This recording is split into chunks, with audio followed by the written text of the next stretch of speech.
Thursday. Put your cups up, babies. Put your cups up. What's your cups? Your emotions. What's up, Alvin? I am the hostess with the mostest. Let me see here. The High Priestess Phoenix. I am your spiritual psychoanalyst and healer and teacher and shaman and seer. Okay. An oracle and light worker and starseed and earth angel, mystic, medium, psychic, witch, yogi, guru, evangelist. North American Sybil, I am your messenger of God, the first child of God, the LILITH reincarnated. Sorry, I'm getting a lot of downloads. I've been getting, dude, like, fuck, so many downloads that, like, I can't retain them. They're just being pushed in real fast. And then I get up here, it's full of all of this information, and I just kind of go, huh? What was I talking? What were we doing? There's a lot to talk about. In order to keep up with me, you had to see all of yesterday's videos. That is a perfect example. I take in so much information and I alchemize it, and I have to push it out. And so that's where you'll get these days where there's so many videos. It's like, you know, it's not my thoughts, and we've already explained the difference.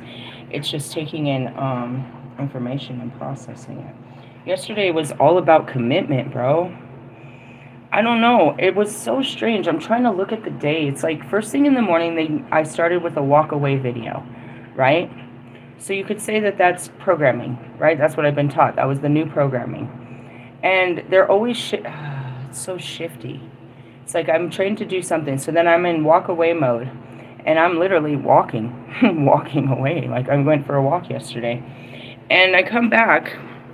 And then the perception is, all right, now that you've cleared your mind, now think of this, right? That's what that is. It's like now that you've cleared your energy, they put this image, right? And this is like, this is what it would take to be with this guy or any guy in this situation, right? So it was a new perspective that caused an entire tower where I was forced to face shadows. That's what we call the healing journey over here, okay? So I went through all of that.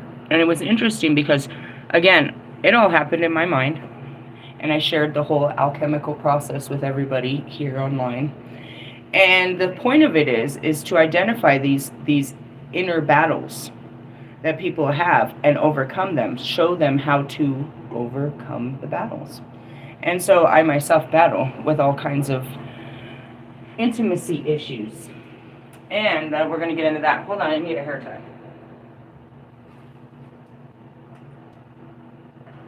Hair's bothering me. I don't like how it feels. I'm all about feelings, right? All about feelings. Like, something doesn't feel right. Fix it. Fix the feelings. Okay, so yesterday I shared a bunch of videos. It's like, you know, all it was, you know, I'm hearing, put the glass slipper on the other foot. And it was a change of perception because really what happened. How did I get there? I put myself in someone else's shoes and the other person's shoes and what it would take on their part and what they would need from me.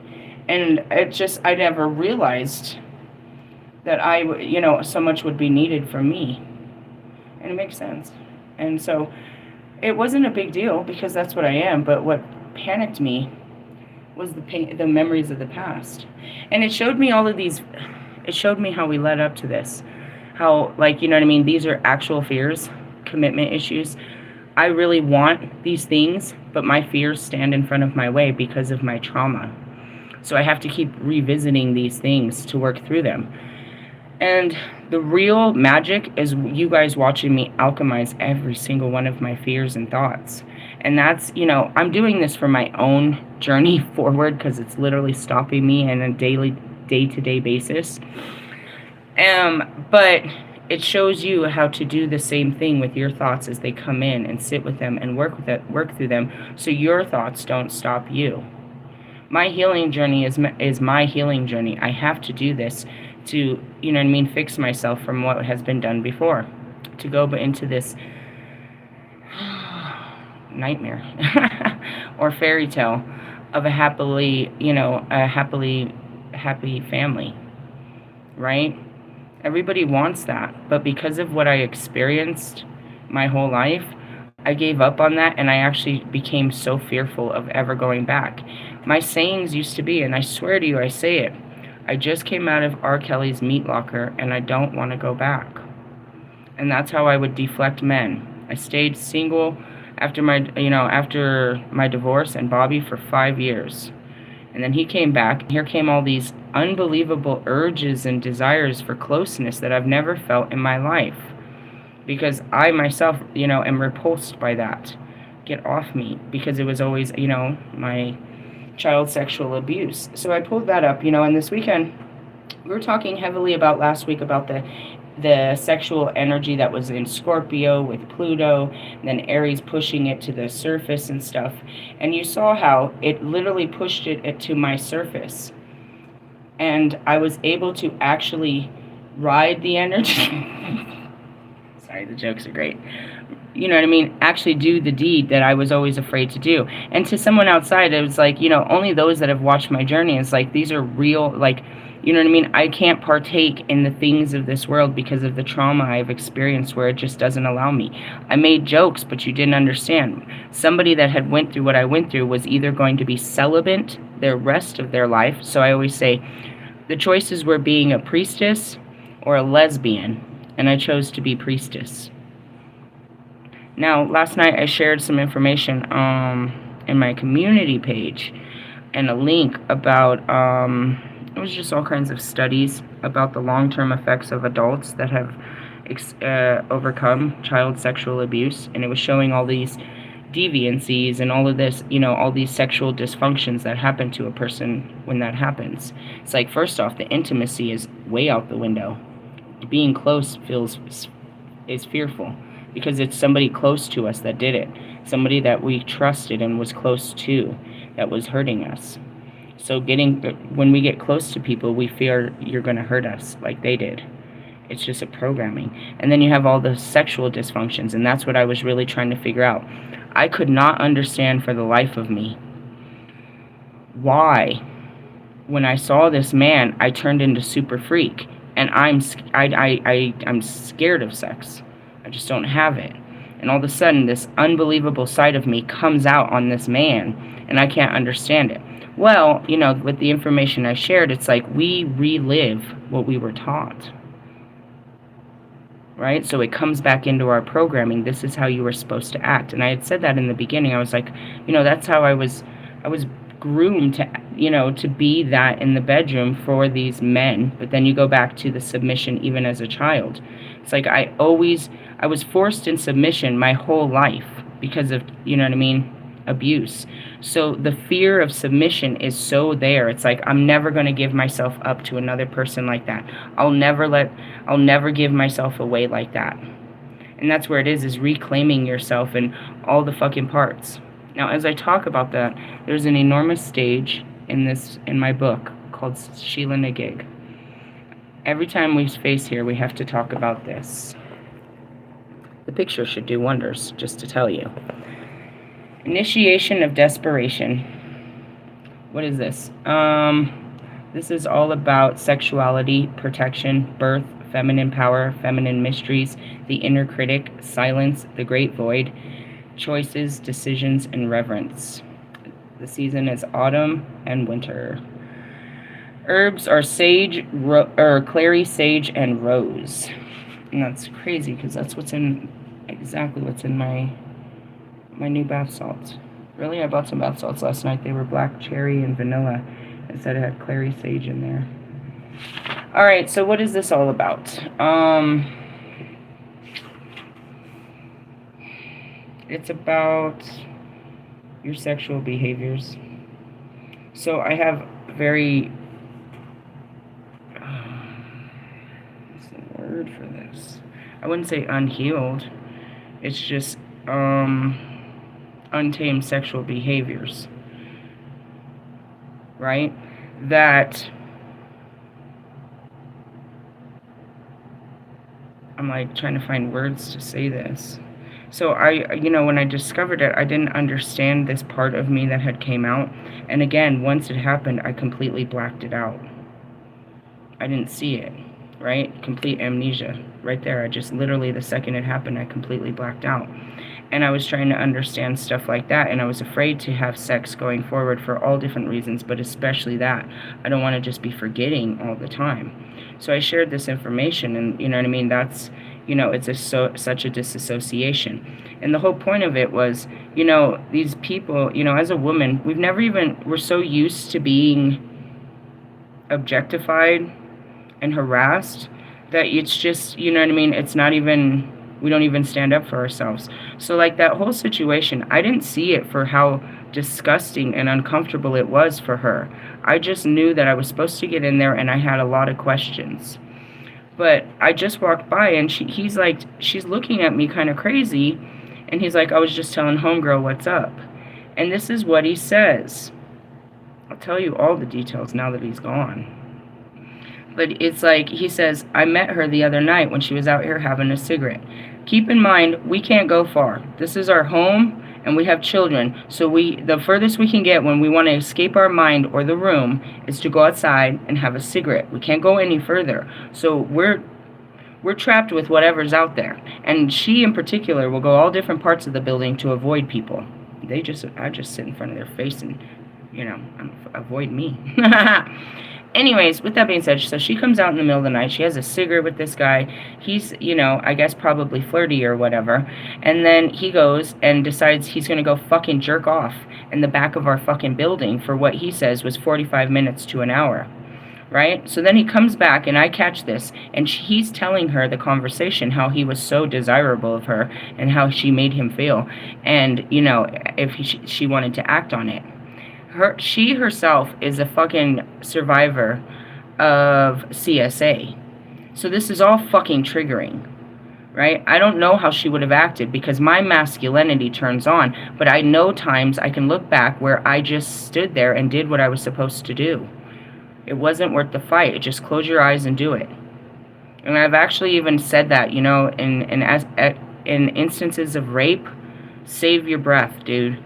Save your breath till the right moment. Don't give all your energy. If you've got to go through it, at least go through the part where you can get them. Save your breath. Save the fight. And that's it. I've had a lot of incidents of being raped and shit, and so you just kind of disassociate. You get triggered, and your younger child comes in, and it's like, it knows how to handle this in some cases. So I have a full masculinity now that'll stand up. So if he would have said that to me, all hell would have broke loose. But because I was in the outside just monitoring it, I wasn't in that masculinity. I was in a mediating, but I didn't realize what that would have done to her. I didn't. And the conversation that I had with him later only got worse and worse about his deviancies.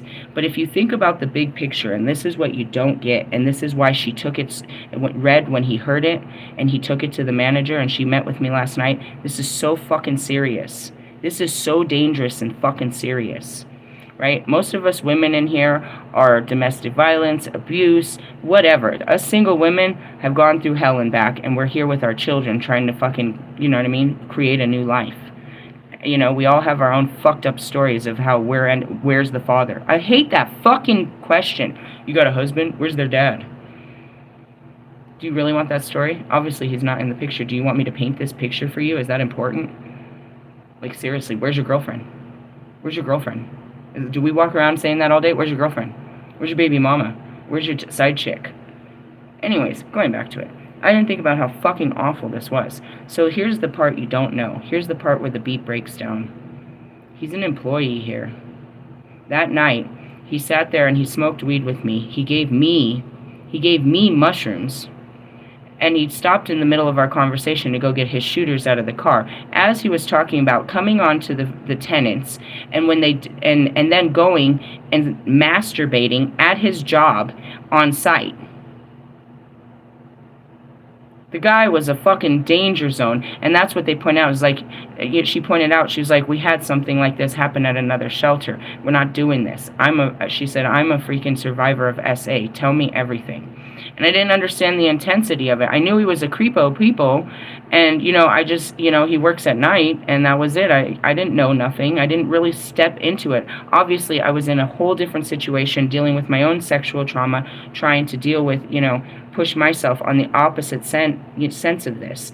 And everything he's saying to me is my biggest fear of men. You can never trust them. They're always going to be searching for pussy. They can't control themselves, right? So I have all this information being put at me, all my fears being put at me before I'm about to go have sex with a man.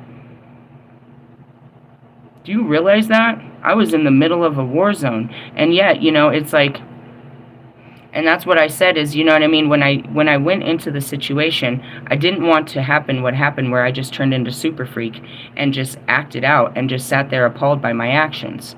So at the other sense, I did the opposite, which is probably twice as dangerous, which is I became submissive and just let him lead. Because if I would have, you know what I mean? Like, would I've said no? What, you know what I mean? And that's where it is. It's like, this was all dangerous. But it's for somebody like me that's been trying to rehabilitate it and work hard at it. I made huge strides. And then the next huge fear is, you know what I mean? Commitment comes after this. This was standing in my way of commitment. So then the next, whirlwind of fucking this week's fucking episode of Shadow Work is I started facing all kinds of commitment issues. Now that I wasn't afraid of sex, the experience, what it would feel like, how, would I remember it, how would I act, would it hurt, all of that. After I'd worked through all of that, then it was like, okay, I'm ready for more. But I don't want to just be out sexing. This was so that, you know what I mean? It's like, this is love, and I want to take this, I want to be able to love you like this all the time. Like, I want to have sex with you all the time and learn how this is and start to figure this out, you know what I mean? I had these experiences stripped from me since I was a fucking child. I've blacked it all out since I was a child. My kids were made with me blacked out. I have no memory of it, bro. I just barely got my first memory this weekend. My first experience.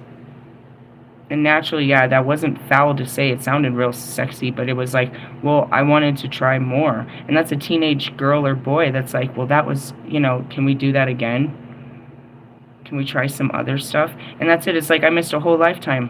It's in my head and I can do it, but I don't know what it feels like, and I don't really, you know what I mean? I have the training, and that's that amnesia bullshit. It's like, I'd like to go for a walk now. Can I use my legs? They're cut out beneath me. So, all of this is in Sheila Nagig. She heard you suffer in shame from the guilt you felt for abuse you suffered through your need of love and affection, when you believe that some love is better than no love, and you opened yourself up to abuse, because your message is clearly one of desperation, to be used and maltreated, and it screams, I'm not worthy of love. Those who have experienced sexual abuse or rape will know what rock bottom feels like, as their safe world crashes around them and left them feeling distraught and powerless. Sheila Nagig, I'm seeing it. It's like, I used to walk on eggshells all day, dude. I had to make sure everything was perfect, but when he walked in the door, bro, and that's why I have this fear. I don't want to sit around all day and then wait for you to walk in the door to love me. Do you see? I had this abandonment, and that was it too. Like my first husband, he would leave me in Mexico with loads of money and just be gone. And I didn't, you know what I mean? And I could buy whatever I want or did whatever I want, and that's why I was out there 16 years old in the fucking clubs of Tijuana. You know what I mean? Dancing in all the clubs and being wild. Leave the kids with grandma, and I was just out there. I didn't know what to do with myself. You know what I mean? And so, yeah.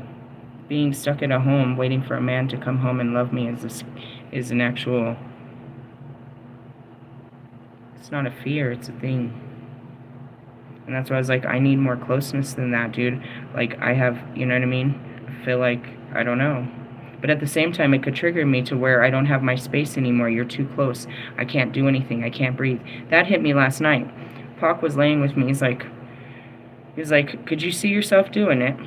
And I just kind of seen it, you know what I mean, sitting around with the kids, and I just started to, like, kind of panic attack again. I'm like, I'm getting scared about this. Because, right now, even though I don't execute any kind of freedom, I can come and go and do whatever I want as I please, and I don't have to accommodate anyone but my children.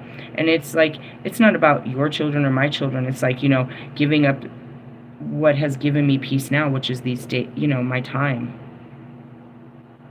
And it's not like I can't give my time to, because that's fine too, but it was just realizing it, and that's commitment issues. It's like you work so hard to feel safe.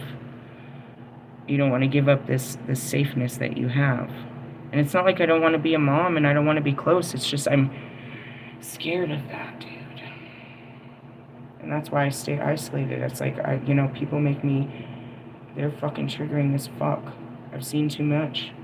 from all different angles that I know where this goes. I know what these behaviors are. I know what you're up to. You're, hey, on some other shit, speaking of which, the fucking shithole I live in.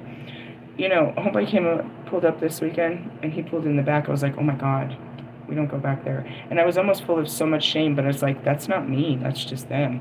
So anyways, I did all my banishment and shit, like I always do for the full moon. Bro, he wouldn't, I want to show him, like, look what happened, look what my magic did. It's all gone. Really? You wouldn't believe it. They're all gone. Everything. Towed the cars away, everything. Everybody. It's all gone. Yeah? Because I focused on it. I mean, you know, when I focus on things, then it gets done. But, you know, and that's it. When I become aware, and that's what fucking Diana be saying. She's like, every time you do one of these, bro, they move out like 15 fucking people and they clean everything up and it's all gone. I was like, I know. But then they opened up the doors for more. I was like, I could keep doing. That's the thing about banishment. It's like you gotta forever keep banishing it. But it doesn't. It just comes back in another form. Why? Because it's a breeding place for negativity. I'm the light. I fight the dark as just being a light. That's why they put me there. Really? Yeah. I'm serious. I'm serious. Just walking through the fucking building, I'm shedding light. I'm sending my energy, dude. And I've always got my headphones on and I'm always in a good energy. I'm singing, I'm laughing, I'm dancing, I'm jamming. That's the energy all the time, bro. I'm just sitting out fucking on the driveway, fucking swaying to the music, burning sage, just giggling and shit. The kids see me and light up. I smile at everybody. I say hi to everybody. It changes, you know. You could be in your own thoughts and then someone smiles at you and you're like, hey. And then you're like, that changes you. It changes you. That's it. Though I walk through the valleys of the shadows of death. I mean, in essence, I don't fear these motherfuckers. They're really scared of me. Don't make me get crazy, loco. Anyways, going back to it. Just wanted to talk about that. Yeah. I didn't want to... I couldn't even explain myself, bro. I couldn't get close to someone to even explain, you know what I mean? Something simplistic about, you know, where's the kid's father? Who's that guy? What happened? I don't want to talk about it. I don't want to talk about any of this. I never want to talk about any of it, ever. Really? Yeah, I can't remember anything about fucking torture, bro. Like, I'm sure he's somewhere saying, there was some good times. I'm sure you enjoyed my life. I'd like to enjoy the rest of it. Thank you. Sheila Nagig is also witness to those whose carnal exploits are driven by insatiable sexual appetites through an unconditional search for love and some meaning of life. And that's what it is, too. It was talking about pornography. It was talking about how all of these things. And what was I thinking when I was seeing it? I was like, you know, we all just need a cleanse, bro. How do you cleanse it? First, you stop having sex. Secondly, you start talking about all your sexual behaviors. You start letting it all out. Really? Yeah, and that's some shit to talk about. But that's how you clean your sacral. You know what I mean? I had to talk my way through this. And that's what it is. It's like, you know, like him. He became very aware of his sexual behaviors when I started asking him. And though they were so fucking appalling to me on the other side, and they scared the shit out of her, they're real behaviors that real men exhibit. He's not alone in that. We were searching for the reason of it, and at the very end, it was a lack of love. It really just was, is what he was doing. And that's what it is you, as somebody that's submitting, you know what I mean? Like, if you love me, you'll do this for me. It's like, well, I love you, I will do this for you. So a man thinks that these women love them when they're doing these things. Shut up, Russ. You and your dirty songs. I said goodbye to Russ today. I was like, Russ, can you feel it? I can feel it. It's like, can you feel the detachment? Our contract is ending. I could have never been this healed without you. But I can feel him. I don't need him to help me anymore. And if he isn't helping me, then what is he doing? If he's not with me, then he's what? Against me. Always has been. But in essence, I can feel that contract ending. And that's what it is. It's like, you guys got me so far like this. It's like, I'm going to invite you to my wedding. That is so hurtful. I don't mean it to be. They're my only friends. Without them, I wouldn't have faced all this. I had to face it one by one, bro. Russ started this, bro. He started this whole sexual. I had to start facing my sexual trauma with Russ. He started it with Nasty. Kept it going with That's My Girl. He's got a new one coming out next week. Talking about sit on my face and shit. Bro, I'm gonna fucking ride your face, bro. You ever seen a bitch ride? That's what I said. I'm not gonna sit on your face. I'm gonna ride it. I was like, I have hips that don't lie. Yeah, try that one, Jonica. Fucking put your hips into it. Like, oh my god, I didn't know. There's a lot you didn't know. I can show you the way if I was comfortable enough to do such things. And that's just really it. It's like, hold on. That's like Puck. I have got to see this, dude. This is the whole energy of sex. But anyways, no, it's all abused and shit, and that's where guys are. It's like, that's Wolfman over here. It's like, I'm going to dick you down, and that'll give me just enough love to keep going until I need a little bit more love from a bitch. Take it easy, Knight of Wands. And you really just exposed my behaviors, too. It's like, that's what brought me and him together. It's like, I wanted closeness, but I couldn't get that close. Doesn't that sound like all of us? Damn it, we're sexual deviants. We're all facing lust. Well, you guys are. That's what I said. It's either time to take the chastity belt off and face this and enjoy, you know what I mean? And have a better experience. Or it's time to put the chastity belt on and start this healing. Really? There's a lot of celebrity men that have talked about it. I'm seeing, I think it was, not Redman. Was it Redman? There was another one, too. They just, you know what I mean? They understand that this was just kind of consuming, and they needed to give it a rest. And then they started to understand their behaviors. Now, the next time they go to do that, when you don't have sex and it's not just a behavior, and then you go, it's a brand new experience, and it's like, your tolerance, I suppose. Whatever. You need to clean your chakras. What does that mean? Give it a rest. Or if it's been resting, see if it's alive. And that's what I said. As much as this energy was pushing all of your guys' dark, dirty behaviors, and that's probably why this guy ended up in my DMs. I'm like, it's alright, because, again, could it have been someone else? I don't think so. I don't think I was ready for no strange. So in the essence, it's like everything, it's just all a bunch of fighting fears. But then there was the rest of you where you're just out fucking, doing what you always do. Confirmation to the bullshit. And that's where I was like, somebody like myself and Allie and fucking Lewis and Marshall, it would have took an act of God for us to stand up and go get laid that weekend. Well, God entered my life and brought me exactly what I was praying for. Talk about manifestations. Holy cow. And I'm just sitting there like, no way. No way. No way. It was like, it was too easy. It was like, all my fears, it was like, and that was I was in control. And that was my biggest thing, is I can't be in control. And then once I was given control, I didn't feel like I needed it. But I need it to feel safe.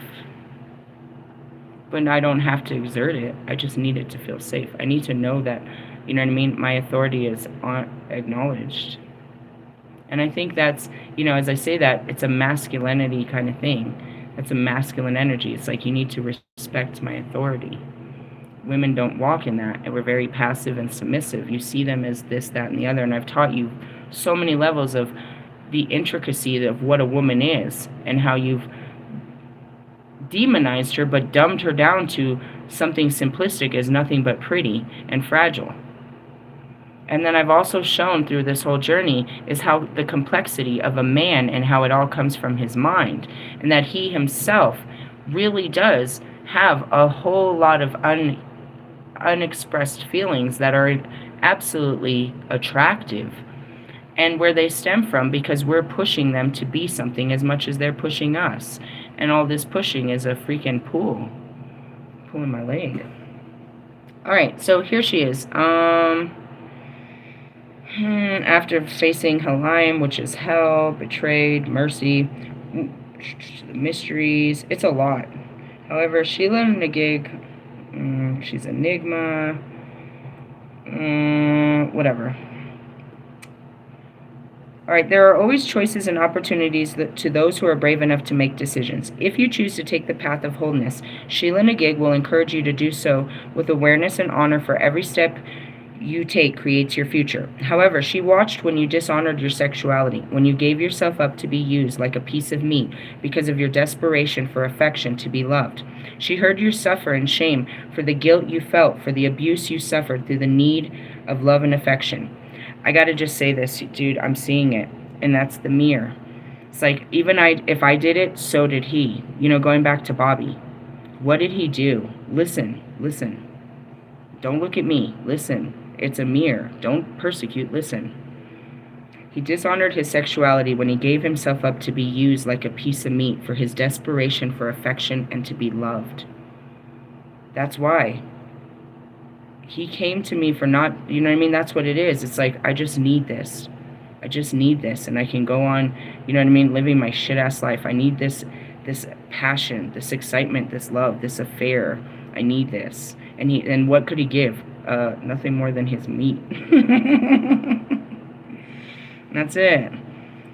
She heard you suffer in shame from the guilt you felt for the abuse you suffered through your need for love and affection. And that's where you come back. It's like, why did I do that, bro? Why did I do that? Why did I do that? You did it for love, not for sex. I learned that on my own. And men do it. Why did I fuck that bitch? Fuck. Why did I fuck that bitch? That bitch feels so fucking special because you needed love. Here we go, Russ. Fuck, Russ. Thought we were done. That's what keeps you guys in these relationships, bro. And us women as well. It's a fucking mirror, bro. You're doing this for your desperation for affection and love because you don't believe someone else will love you. So you're holding on to the people that absolutely aren't. And in your mind and in your heart and on your phone, you're searching for love and attention and affection from someone else because they're not giving it to you. Fuck off. Painful. I don't want to be a player no more. Don't curse yourself for what you do. Understand why you do it. There is a reason behind everything you do. And especially the behaviors that you find you find or other people condemn you or you find shameful. You want to persecute yourself for something that you actually like. And you just don't understand why you like it. Why do I love to suck dick? Oh, because that was my only way of being in control. Right? Right. Don't bite. I mean, in essence, maybe I always thought about it. I don't know. I didn't think. I just blacked out. When you believe that someone's love is better than no love, you open yourself up to abuse because your message is clearly one of... Oh, it repeated itself. Those who have experienced... Yeah, I repeated all this. Yourself is a stranger, protection. She was going through the dark night of the soul. Pelvic area. Yeah, this is her vision of it. Memories will surface as a child and how you were as a teenager and beyond, and you might feel devastation as you recall the days of freedom when you weren't a slave to your mind. The pain of recollection may urge you to take steps to get the old you back, but that's impossible.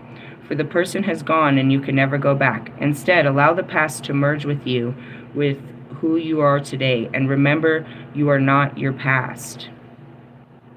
And there's times like that where I'll be like, why can't I just be better? And it's like, dude, there's so much, they have to sit me down. And that's why I'm like, I'm in a fucking insane asylum. Every time my mind turns on, it's just nothing but pain and suffering. And, it sucks. Fucking sucks. But that's what it is I've got to do it because somebody like me, and that's why I was, completely vegetableized. My personalities just ran my life, and I just wasn't aware. I just kept going on. Things could keep happening, and I would act like it didn't happen because in my mind it didn't happen. So I was repeating unbelievable tragic traumas. I was running away from things all my life. I was completely disassociated in a personality disorder. So anything that came over me, I blew through it. People saw it as, as resiliency, but it was just, I don't know, numb. And now I have to relive these things that I didn't actually face when they were happening. And they come up all the time, which is regaining my memory. But it's like I was better off not knowing any of this. But these things subconsciously stand in my way of my current actions. I don't have the memory to understand why I have a fear of not going forward with anything. And what it comes down to is like I can see I was so afraid to make my own decisions because no matter what I did, something bad would happen, which is not bad, but I see how my mind saw it as bad. And it is the past that has prepared you for the future. When you finally step into the light, you will become the whole of who you are with all your emotions and memories. In the meantime, you will find that a loss of identity, losing your sense of purpose, will make you feel very isolated, lonely, and anxious. And that's what people didn't understand. I had to spend all that time finding out who I was. I wasn't what my mind kept, the patterns of my mind. Meaning I would do stuff and then I didn't understand why I did it. And it's like, why do you talk like that? I just talked very angrily, very loud. I talked to people a certain way and I was like, why am I talking like this? Why do I, you know what I mean? And that's where I was reprogramming. This is who I am, but I don't like who I am, so I'm going to change who I am as I'm visualizing who I am. So in essence, it's like, forgive me. I didn't know that I was going to respond like that. That's just my regular response. I can tune that up, but it's just as shocking to me. These are old played, it's like, I just stepped into a body that does what it does, and I have to sit here all day stopping it and telling it what to do. And that's the heart versus the mind. All fucking day long. Sometimes I'll sit here crying, I don't want to do this no more. I don't want to change. I don't even want to wake up. I'm tired of it. It's just so mushy in here. There's so much to deal with. I just want, and then I can get outside and my mind will just turn off. I can get a lot of freedom from that. But otherwise, no. I can sit in here and my mind will tell me a million things that I need to do and how I'm slacking and that I'm not doing enough and blah, blah, blah, blah, blah. I don't let it take over me. And when it's too much, I gotta, when it comes on, I gotta deal with it because it's like, turn that off. It's like fuzz. It's like, Jesus Christ, turn off the radio. Talk radio. That's what it is. Really, it's like, it's not. They're just basic thoughts. But I don't like to deal with them because they're all negative. Really, pessimistic. Pretty much. It's like, I'm thinking about, something like this. It's like I'm trying to plan out my day. And then my thought's like, no, because this could happen. No, you don't want to do that because what if this happens? No, you don't want to do that. It's like so fucking fearful all day. It's like it's just talking to a child all day. No, it'll be okay. No, that's not going to happen. No, no, no. So in the sense of I can deal with children because I have a child mind that didn't, that hasn't healed. So all day I'm healing the inner child mind. And that's why I'm so compassionate because I'm dealing with a childlike mind in my head. So I can have so much, I see people in their child ways. You know what I mean? I see my behaviors, I see yours, and I know where they come from. So I'm like, oh, they're just a broken child. And that's where all that comes from. When you go through a trying ordeal alone, the lack of emotional support can increase your anxiety, which may change your perception of how bad things really are and hinder your coping abilities. If you're experiencing any of the following symptoms, could be caused by anxiety. We're not going to talk about how bad it feels. If you're given a diagnosis of ill health, and have been betrayed in some way, are grieving or caring for a sick loved one, or are cut off from a family, friend, or had your heart broken, your inner critic will feed you lies that jab away at you, wearing you down until you believe you are no good and not worthy, and even that you will die. And that's why I said I face the inner critic, and that's what it is. It's this pessimist, no, why are you saying these things? And that's just it. It's just very, I don't know. There's not another word. Marshall, we need another word for negative. Pull out your fucking thesaurus of mind. Talk about a scribe. He writes it all down. He's got all the words. It's all in there. Give me a word for this. A word that rhymes with this. Just kidding. You may freak out that you just can't sleep and that you get panic attacks about falling asleep as you lie awake trying to make sense of it all. And that's it too. It's like, oh man. And there's those nights. It's like, I don't want to wake up in the mind tomorrow. I don't have no idea what kind of battle, what memory, what fear, what pain I'm going to feel. Really? That's where it is. It's like I wasn't crazy till I woke up, bro. And then I had to start dealing with all of this. And I think that if I didn't do it spiritually, I would have probably had to, like, what would they have done with a person like me? If I didn't deal with me. And that's it. It's like I have to just deal with me all the time. So when I thought about it, it's like staying at home with the kids. I was like, I mean, that's what I do all day is stay at home with my kid-ass mind. Bitching about I don't want to do laundry. Cleaning the house and shit. Fucking watching kids' movies and listening to music. We can do this. Sure. I was totally thinking about going to the museum myself. Let's go to the park. Let's go for a walk. Let's go get an ice cream. I can do all that. That's what I have to do to my inner child. I have to give it these experiences that it never had. I have to love my inner child. Not be a fucking child, but love it. But it would be good to, and that's where my kids are too, is because, they get to re-experience their child, essence by playing these board games and stuff. That's why we do stuff like that. Really? Yeah. The last one was kind of hard to push on them, but it was okay. We were in the car and I had gotten Clue, and we had pulled it out. We were just in our car playing Clue. Maybe you considered harming yourself or even thought about killing yourself. And that's just really it is. It's like you don't want to hurt yourself. You just want to stop hurting. You want these thoughts to go away. You want these feelings to go away. You don't want to keep living the trauma of the past. You don't want to keep facing it. And so that's where I realize it's like if we don't face it, it just keeps coming back and it keeps coming back. And even when we face it, it comes back again because there was more that we didn't see about it. It's like, this whole situation right here that I'm going through currently, this is, that commitment shit. When I saw Bobby in the beginning in his situation, I was like, oh no, that's like impossible. And then you fast forward to 3 years later, I'm facing the same kind of what I thought impossibility. And it's like if I would have just if I could have mentally, but I couldn't. And that's where all this forgiveness comes with wisdom. It's like I couldn't have forced myself to understand this back then. I would have never understood this back then. But it's like here I am 3 years later, willing to fight a battle that I just thought was impossible. And even then, when it came back in a totally different form, it's like it's the same battle and the same fear. I just saw it like, you know what I mean? No, we could never be together because of all your baggage. Really? Yeah. I just saw that, and that's why I just kind of moved on. And I hate to be ugly, but it's like, it was self-preservation for his child. I looked at the bigger picture, right? So you go back to the first time. I really was into him. And then, his first baby mama shows up with a child. And I don't even know exactly how I exited the scene. I just know I stopped talking to him because I knew he had to focus on her and that child. So in that essence, it's like, I sacrificed my own feelings for, that child and his father. And then when you come back 5 years later, and it's like, I see that he's got now not one, but two. It's like, I've got to sacrifice myself for those children, as he does as well. You know what I mean?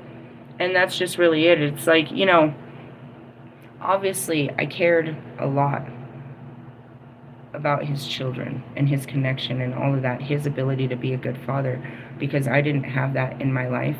And I wouldn't say envy it, but I honored it so much that, you know what I mean? When I saw her come in with the baby, it's like she needs a father. And I identified because I was literally, he didn't know, just got that apartment and got out of homelessness, and I'd gone through domestic violence, and I'm struggling because we don't have a father in our house. And I see this girl come up, and I think she wants to play house. You know what I mean? And I'm just like, yeah, that's better. And that's really where it is too. The love was always there, but it's like, he's playing house.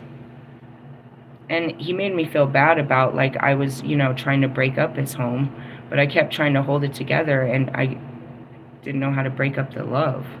You know what I mean? It's like I have this thing, and I can't even.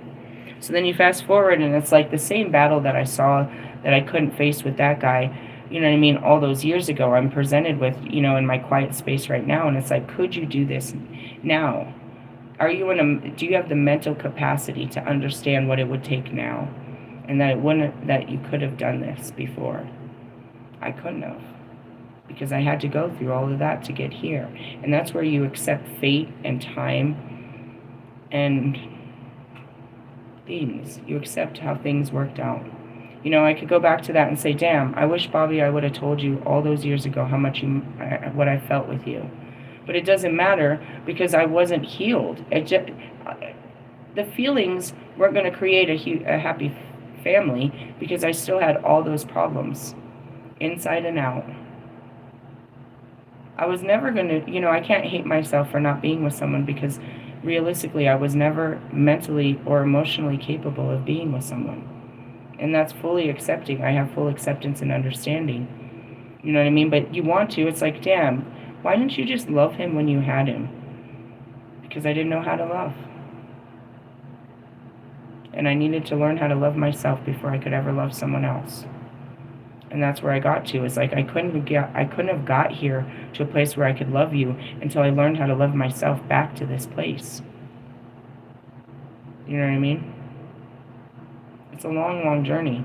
I hate this. And it's always attached to Scorpio. And why? Because these feelings, I never, you know, the sexual feelings that come with Scorpio, the actual just energy, only came with him. So it was like, it literally, he carries the energy that pushes it to the surface.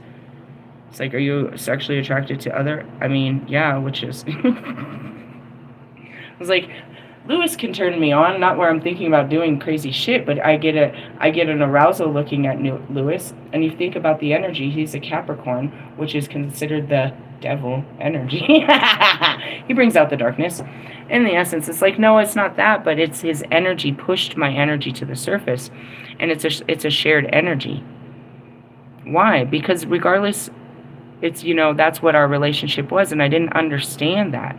How can I love you so much when all we did was have sex? Because that was my love. That was my special love, a love that I never had with anyone else, was enjoyment and sex. And that's why when I saw you, I felt safe, and I was like, this is where I can be free with him, and this is, you know, and that's it. And I kept saying, why was it only with him? Because I felt safe.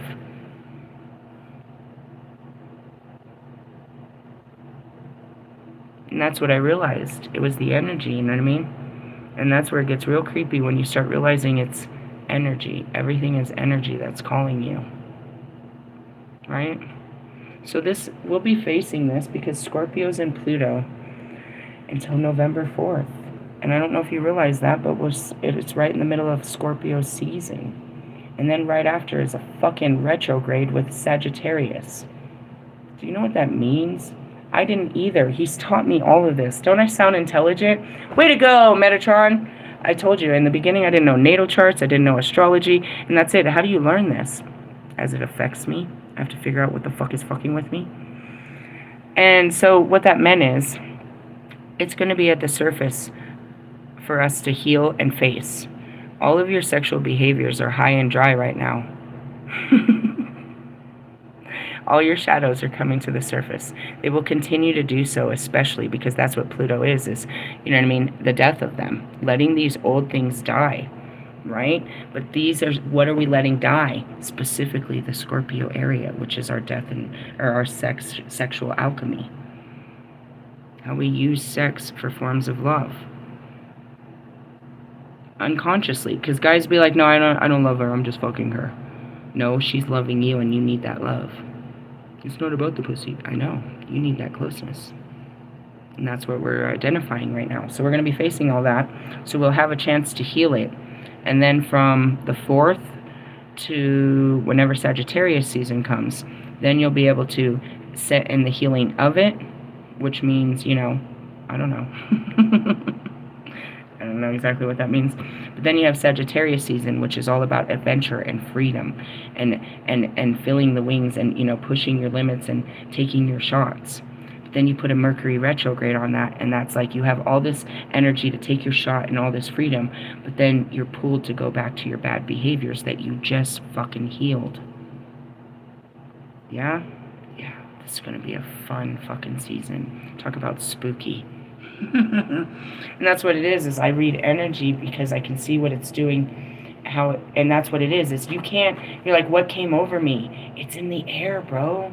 It's pushing you to do things.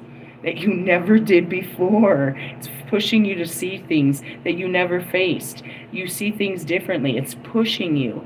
And that's what it is. The universe, which is God Almighty, is pushing change on everybody using literal planetary energy that we align with, because the fucking planet itself is made of that energy and we're made of it. So it's an amplifier to it. Seriously? Seriously. Don't you want to work with the flows of energy? No, bro. You'd be fucking fucked up for riding these waves. But that's what you're supposed to do for the spiritual evolution. Every time they move around, it's pushing us into, the 12 houses so we can spiritually evolve, push our limits, and feel, heal and integrate to where we are full Sagittarius. We are full Jupiterian. We are full of expansion. The biggest planet in the fucking, in the universe. All gassy, all full of it. Fucking Zeus-like. The fucking All-Father. Can't touch me. But until then, we're weak and, we need to work on our stuff. And that's where we're at. So you're working on this. And I worked through it, and that's where it is. It's like, damn, it may have just been a fun, sexcapade in the story, but you don't understand how far and long it took me to face this. And that was the big thing. My brain didn't stop me, bro. My brain didn't stop me. It didn't say one word. That was the craziest part. And I didn't know if I just shut down or what happened, but it had no thoughts about it. It had no arguments. It was open to the experience. And that's usually how I am when I go outside. I'm just open to it.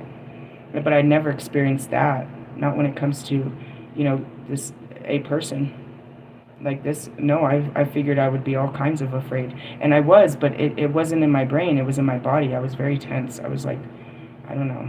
And that's where it is. I don't know. But that's so much healing. And then it's like, can I celebrate this? No, let's talk about marriage. Oh my God, I'm going to die. I'm so scared. All over again. You saw me in bed last night. Pac, I'll never leave you. I'm not going to do it. They can't make me, Pac. I can't do this, Pac. I know I said I was going to, and I know I've been trying real hard, and I know. But no, man, I can't. I just want to live in a trailer, and I just want to travel, and I just want to stick to myself, and I just want to be happy, bro. I just want to praise God, bro. No, man, I don't want to bring no man in, dude. I don't know. This isn't going to work, man. No, I don't know. He's just laying there like, God, here she goes again. And I woke up this morning and there was this post. It was like, what if there's a ghost that has a crush on me that's standing in between me and relationships? That would make a lot of sense. I told you, he is. He's not letting you in. And I said it a long time ago. He's not going to let you sloppy me. He wants to see me sloppy you.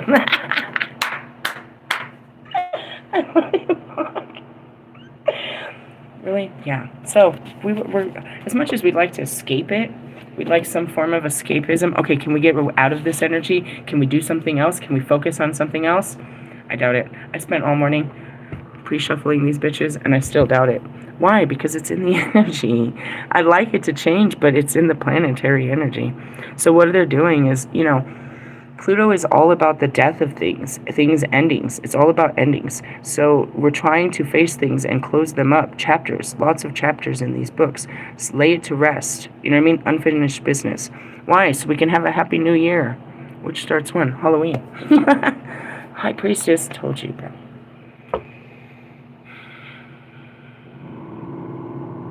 Confirmation. What are you guys doing up there? That's the energy. That's what I am. I didn't even know, I didn't know what I was until I started to realize that this is me. This is me. I am this. And when when I started integrating my past lives and I accepted it, like, this is me. Then when I got the memories, bro, it was wicked. You have to accept who you are in order to be that. So yesterday, it's like, just accepting it. I can do this. I can be this woman again. I want to be this woman. I believe in being this woman. I'm still scared. But anyways, and it's like, when you accept it, you become it. You know what I mean? So I had a book that was teaching me the pagan priesthood. I thought I was becoming it. It was when I, through the book, I realized I am this. I'm all of this. I'm not becoming this. I'm mastering this. A high priestess is ultimately, it's a spiritual servant of deity. Most priestesses, because of the definition, are pagan, so they pray to other deities outside of Jesus. I am the only one. I'm the only Christian pagan priestess. You don't mix the two. Why? Because of whatever reason. I don't know. I don't know why they don't accept Christ. And it's probably because Christians don't accept them. Ooh, write that down. That's the truth.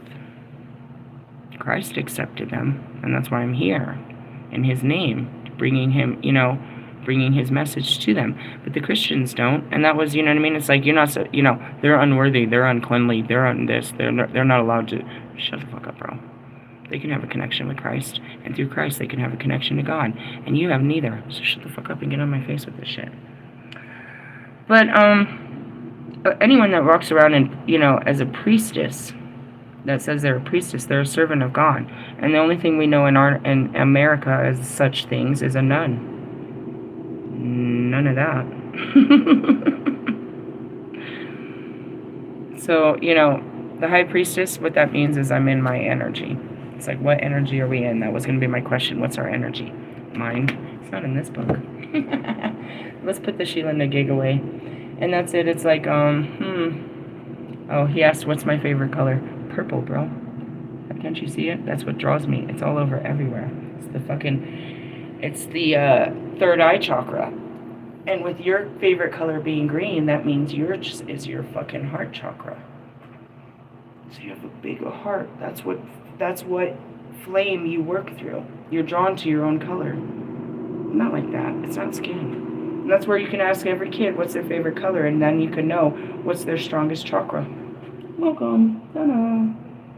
Anyways, let's see. And that's it. As the high priestess, I see everything. The third eye is seeing. I told you it opened one day and never closed. I can see everything.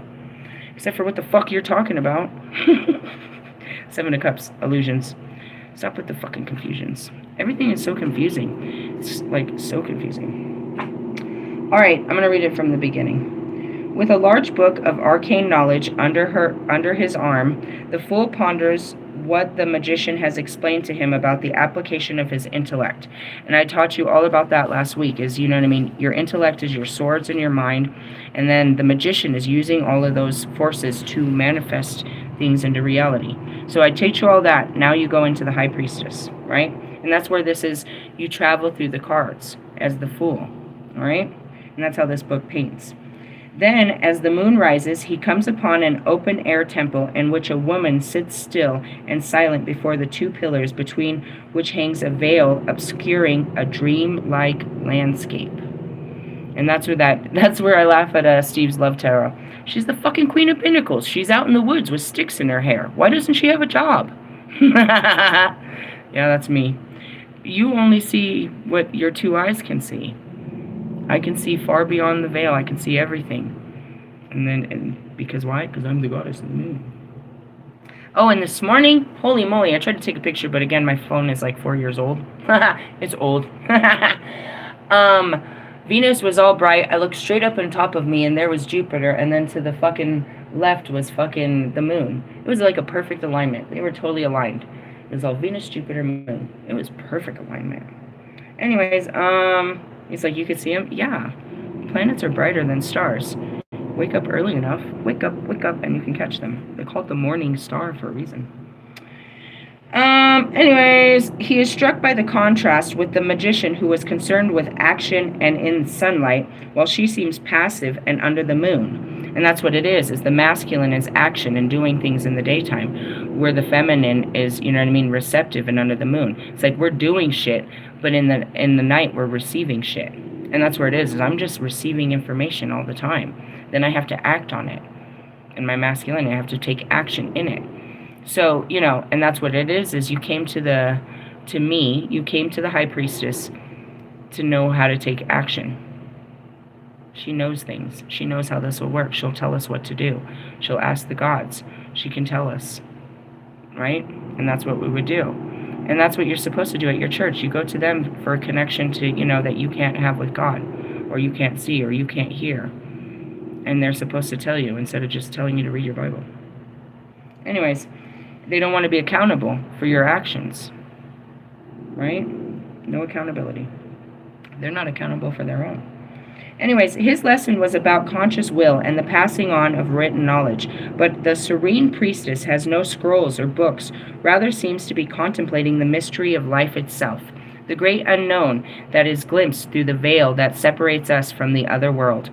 I serve the Virgin Goddess, she tells him, the hidden power behind creation. She is the vast ocean of potential, which is the thread of magic that flows through the universe, holding it all within, past, present, and future, simultaneously. And that's it. I can see it all. I can see how this all aligns. I can see where this leads. I can see where it began. I can see why we're here. All in silent retreatment from the world will the voice... only in silent retreatment from the world will the voice of your soul be heard, and only when you listen to it will you discover spiritual power. And you can't hear it right now because you haven't worked through your thoughts. When you sit alone with yourself, you can't hear the universe, you can only hear the thoughts. After you start working through them, they don't just keep coming up anymore. You've closed that thought. It literally goes away. Unless it becomes, triggered again. But they go away to where you sit in a place of silence and peace. And then you can just receive information, which is almost, it's inspiration, intuition, but it can be imagination. You can wander. Your thoughts are gone, and now you can wander through possibilities of the unknown. That's the other realm. And that's where I could be. It's like I could sit here and see unbelievable shit. And I'm like, quiet, shh, shh. Shh. Like, what are you looking at? At this moment, and that's where it is. It's like this. It's just ever changing so quickly. It's like you blink your eye and you're at a different moment, and you blink your eye and you're looking at it. But you think you traveled, but it's not. It's just the layers of the veil have changed. It's almost like a curtain, right? So like I'm looking at something and I see something. I'm like, whoa, whoa, whoa. Whoa, and then it'll stop and the curtain will close, and I'll sit there and I'll blink my eyes and I'll have a cigarette and I'm like, what the fuck did all that mean? And I'll realize there was a message behind it, and that's signs and symbols, and that's where I can, I can tell you I'm seeing these visions because I see them all day. I have to interpret them all day. What are you showing me? And that's really what it is. So typically the curtain will open and I can see scenes. Like the other day I told you, I'm seeing this scene in a bar where this guy is dancing with a drink, and he sets it down and he walks over and he starts dancing with this girl. You know what I mean? Now that kind of scene, because it wasn't from a movie, it wasn't already a place scene, I was seeing it in time. I saw something real in time, because all the stuff I see is real in time. It's real time. It's real time. It's some other time happening in real time. Really? Yeah. Really? Yeah. It's crazy. And that's why it's like, how did you get like this? I fucking swear to God, all I was doing was working through my thoughts and my feelings. That's all I did. That's all I did. That's all I ever do. And then I open up to the whole spiritual world. Once you clear out your thoughts and your feelings, which is clear out your chakras, the real magic happens. And then you sit there all day seeing all this shit and you're like, should I tell somebody what I just saw? Like, and it doesn't go away. You know what I mean? Like, you just see it everywhere. You know what I mean? It's like you see dead people. I mean, living souls? Yeah. I see them on the side of the veil. And the closer we get to Halloween, you'll see them too. They say the veil's the thinnest, where you can see into time and space. You can see the other worlds. They're just another world. They're very active worlds. They're not dead worlds. Their world aligns with our world because it's just time played out there that we're playing here. If we switch time from there to here, we switch this time, it switches that time and the future, because we're not going to keep repeating this bullshit. I see it. I can try to paint. It's like, that's what it's like. It's so hard to put it into words, and I need someone that can draw it. Like it's like Pictionaries all the time. Yeah. But know that the spiritual insight springs from your subconscious, and it's a quiet voice speaks a different language, communicating in symbols and metaphors. This can only happen when the chattering of thinking mind is stilled. The rational conscious mind of the magician is bright like the sun, while the intuitive unconscious mind is like the softer reflection of the light of the moon. Think about it this way. On a hot sunny, when you go outside during the day, you're thinking about what you can do. This is so perfect. Write this down. This is the best metaphor I've ever gotten for the divine feminine and masculine energy. During the day, in the sun, in the masculine, you're thinking about what you can do. When you sit down at night by yourself, you think about what you have done. That's the difference. One is about action. One is about introspection. One is about going towards chasing. One is about receiving. And that's what I do in the divine feminine. I sit and I reflect. I reflect on my own life all day. And I reflect on what I'm seeing through the veils. And I take action on all of that information. And that's what makes me the magician. Because you have to be able to take action in it. And that's also, in essence, I would say the magician part of it is just the alchemizing of it. But realistically, it would be the Queen of Cups to bring it to life. You need your heart. You need your heart in it. Otherwise, it really can't grow. You have to believe in it from your heart or it can't manifest. It can't. What's the secret remedy? Your heart. And that's why I'm the master at this. Because it literally comes from my heart, not my mind. Alright, that was a perfect description, bro. How do you describe the difference between masculine and feminine? The sun and the moon is what they say. So in the sun, you want to do things. In the moon, you think about what you have done. The moon's in the sky. Actually, it was kind of going down. But it was pretty high. And that's where those days are, where it's like, you know what I mean? You have both energies. You have your masculine and your feminine, you know what I mean, pushing on you from the sky. It's literally pushing both energies. So it should be balanced. Or it's tearing because you can't. It's your heart and your mind. You put your heart to it, and your mind takes action. Right? Right. All right, the card of the High Priestess is a card of mystery and represents a link to the subconscious mind. The inner world of that self cannot be accessed through the intellect or waking consciousness, but which is only revealed in dreams and symbols. Its hidden workings shape the underlying personality and responses of an individual, which becomes manifested in the everyday world. And that's where it was. It's like, I can show you how these visions turn into an actual reality. They were referenced to my day. They played out in my day. It's like they tried to warn me with visions that this would happen. This is not the time to act, but to retreat, think, and meditate. We stopped yesterday on the Hermit card. I wanted to take all action on a Thursday. I feel full of expansion and growth. My daughter has some shit to do, or she gets off school early, and it fucked up my whole fucking, I want to go rule the world kind of energy. We got the Hermit card yesterday. This is absolute confirmation. Still sit. Don't waste your energy right now, is what they're saying. And that was the Nine of Cups yesterday, or the Nine of Coins. It was like, this is, a time to just relax and celebrate. You may find, and that's what it is, I went through a lot this weekend. I fought a lifetime of fears to go have sex, and I did. I went through a lot. I need to, just sit with this, bro. This was a big, fucking monumental, I'll never forget this moment in my life. I'll never forget those moments in my life. Those were the biggest moments of my life. Really, those were moments I was reaching for but afraid of my whole life. It's a big time in my life. You know what I mean? And that's where it's like, it's all success to me, but at the same time, it's like, you have no idea what I had to go through to get here. I just need to whoa. And then the other part is like, I'm going to do it again. Yeah, roller coaster. Anyways, let's see. Now is not the time to act, but retreat, think, and meditate. You may find that your dreams and intuitions are very powerful at this time. The other world may be trying to break through with small signs and unexpected encounters that you should take note of. And that's it too. I still didn't face it. You know what I mean? All that shit that happened, it was by absolute coincidence that fucking Red heard me talking about that guy coming 6 times a night. He said, who?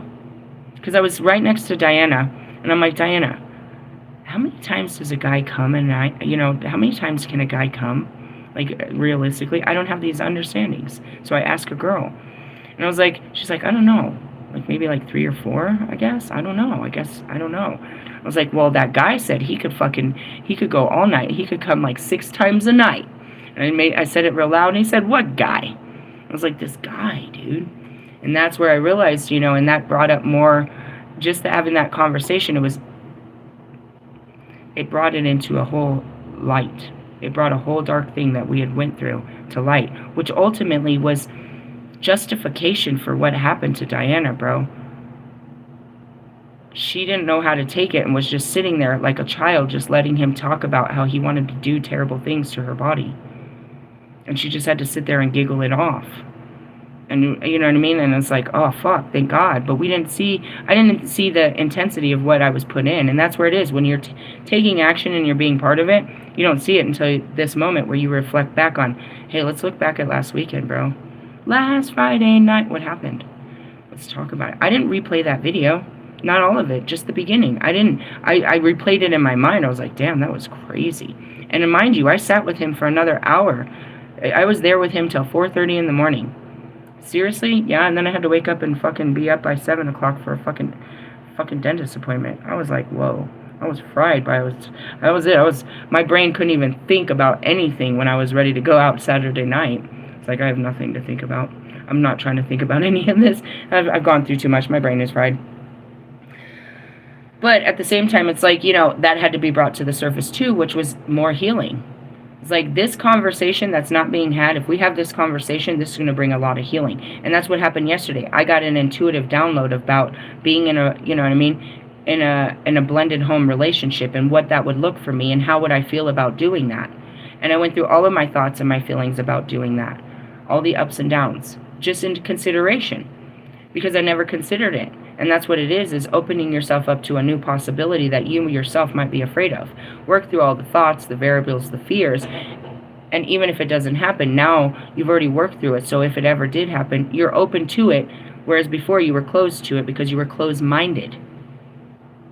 And that's what I went all the way back and told him. I was like, we might never have this conversation. But I finally had this conversation in myself. You know what I mean? The conversation that we never had, I had with myself. And I realized that, you know what I mean, I can do this. And, it wasn't how I thought. It wasn't as bad. I mean, I could have tried to work that out with you if that's what we wanted to do. But it, you know what I mean, it looked impossible. And, you couldn't have done it on your own. And I didn't want nothing to do with it. And especially, all the fears is like, and then what about your baby mamas? And what about this? And, oh shit. And it was just, I couldn't even comprehend working through those fears of thoughts of what it would take. I just saw I didn't have what it took. We could never be together. But yet, the love that, the sex and love that we were expressing was so powerful to me. Because that in itself was a next level intimacy. It's like, I didn't want the marriage because I felt what we were doing was already more intimate than what you're having in your marriage. I just wanted not the condemnation of, fucking up your marriage. Like if we were just dating, I wouldn't have felt bad at all about any of this. I still would have had to figure myself out, but because of the situation, it made me feel more pain about it. And it was like, you have to fucking leave your wife if I'm going to fuck you again. You know what I mean? And it was like, just so I don't have to feel bad about what I'm doing, right, is what it was. But in essence, it's like, I never considered, I'm going to be your wife. And yet, that was still what I was projecting. It's like, I can replace her. But I wasn't even really trying to. I just wanted the closeness. But, with that closeness comes a marriage. And there was so much disassociation with it. Until it's, put in my face in a whole different form 3 years later. And I'm like, it looks different now. It looks very different now. I still see why, as I'm looking at it, I was like, I see why I couldn't see it before. Why I saw that before, his situation is literally impossible. And yet I still hoped. How was that ever going to work out? It was never, because it just seemed impossible.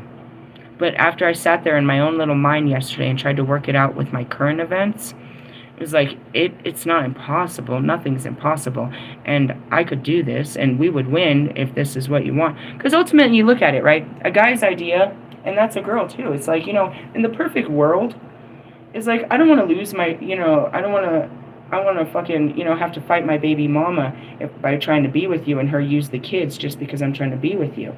And so in a perfect world, you would hope that you could just take your kids into this new relationship. Or that they would be understanding in it and you could just have a new relationship and your kids. You know what I mean? Have your cake and eat it too. But in the bigger picture, it's like, if all things won, it's like you had to fight for your children and they gave you custody, then that means you have no home and now you have your children, and you would need a lot more of me than what we were, you know what I mean? It's like you're about to lose your children, but what if you didn't lose them and you gained them? What if you didn't lose them and you gained them? Then that's, you know what I mean? Then what? What would that look like? If we stopped looking at the loss and we looked at the win, what would the win look like? And that's where I tried to put it on. You know what I mean? It's like, so a single father, you know what I mean? Multiple baby mamas and shit. It's like, he has his situation where he has his time with his kids, and that works with his current baby mamas. But then he comes in and it's like, I'm going to be with this girl, and she's going to be like, oh, no, you're not taking my kids around, a bitch, and all of this, and then it ends up in court, and they start fighting. He doesn't want to lose his children, but ultimately justice being right, where he's just trying to be right, and, all prevails, is God says, no, he's entitled to have time with the kids. So then ultimately it's like he fought for this opportunity, he wins the opportunity, and ultimately the opportunity is to have his kids and have you too. Not to have separate lives, but what if he had them too? What if this all worked out? And then you have to be the co-parent with the baby mamas too. I'm like, whoa, that's a lot. I just never considered it. And I should have considered it way back then with that guy, you know what I mean? And with all of this, and it's like, oh, fuck. And that's really what it is. You look at something and it's like, I can't, but you never even tried. And that's what that guy said about it, these girls he was fucking. He's like, I never even give him a chance to make me happy. And that's where, as a runner myself and a self-sabotager, it's like I don't give myself a chance to be happy, because I see that, all pessimistically, I see all the reasons why this can't work. I've never worked out what it would take to make it work. I just see that it can't work and walk away from it. And that's where I was stuck with this pessimistic attitude. Why can't I see possibilities in this? Because I was in an old mindset with where I was with Bobby. It was an old mindset where I can't see possibilities. I just can't see this. And I had to work through it. Work through that. You can see your way through this. So then I lay there with Pac, and Pac's like, could you see yourself really doing it now that you could see it's not so bad? And I started to panic again. And that's just the runaway bride. It's like, I'm ready. And then it's like, oh God, I don't know if I can do this. I'm so scared. It's not that I don't love you. It's just I'm so scared of a future with you, dude. It has nothing to do with you. I know that you make me happy, and that's why I want to go this direction. I feel it. But as the closer I get to you, this the fucking devil himself is pulling me back in my thoughts. Yeah. And that's where unhealed people live unhappy lives. Because they can't face these thoughts. They can't face these feelings. They can't face the impossible. It's like, no, it's too hard. It's too hard. It's too hard. I could never do that. I could never do that. I can't do that. And then you need a person like me, or, your spirit, to say, let's work through this. Let's work through these fears together. And we'll see if it really is impossible and what it really would take for you to be happy. It's not to say that I wouldn't be happy, with a man and us raising, a blended family. That's not it. That's happiness to me. What I can't see is what happened before. It's what happened before that makes me unhappy.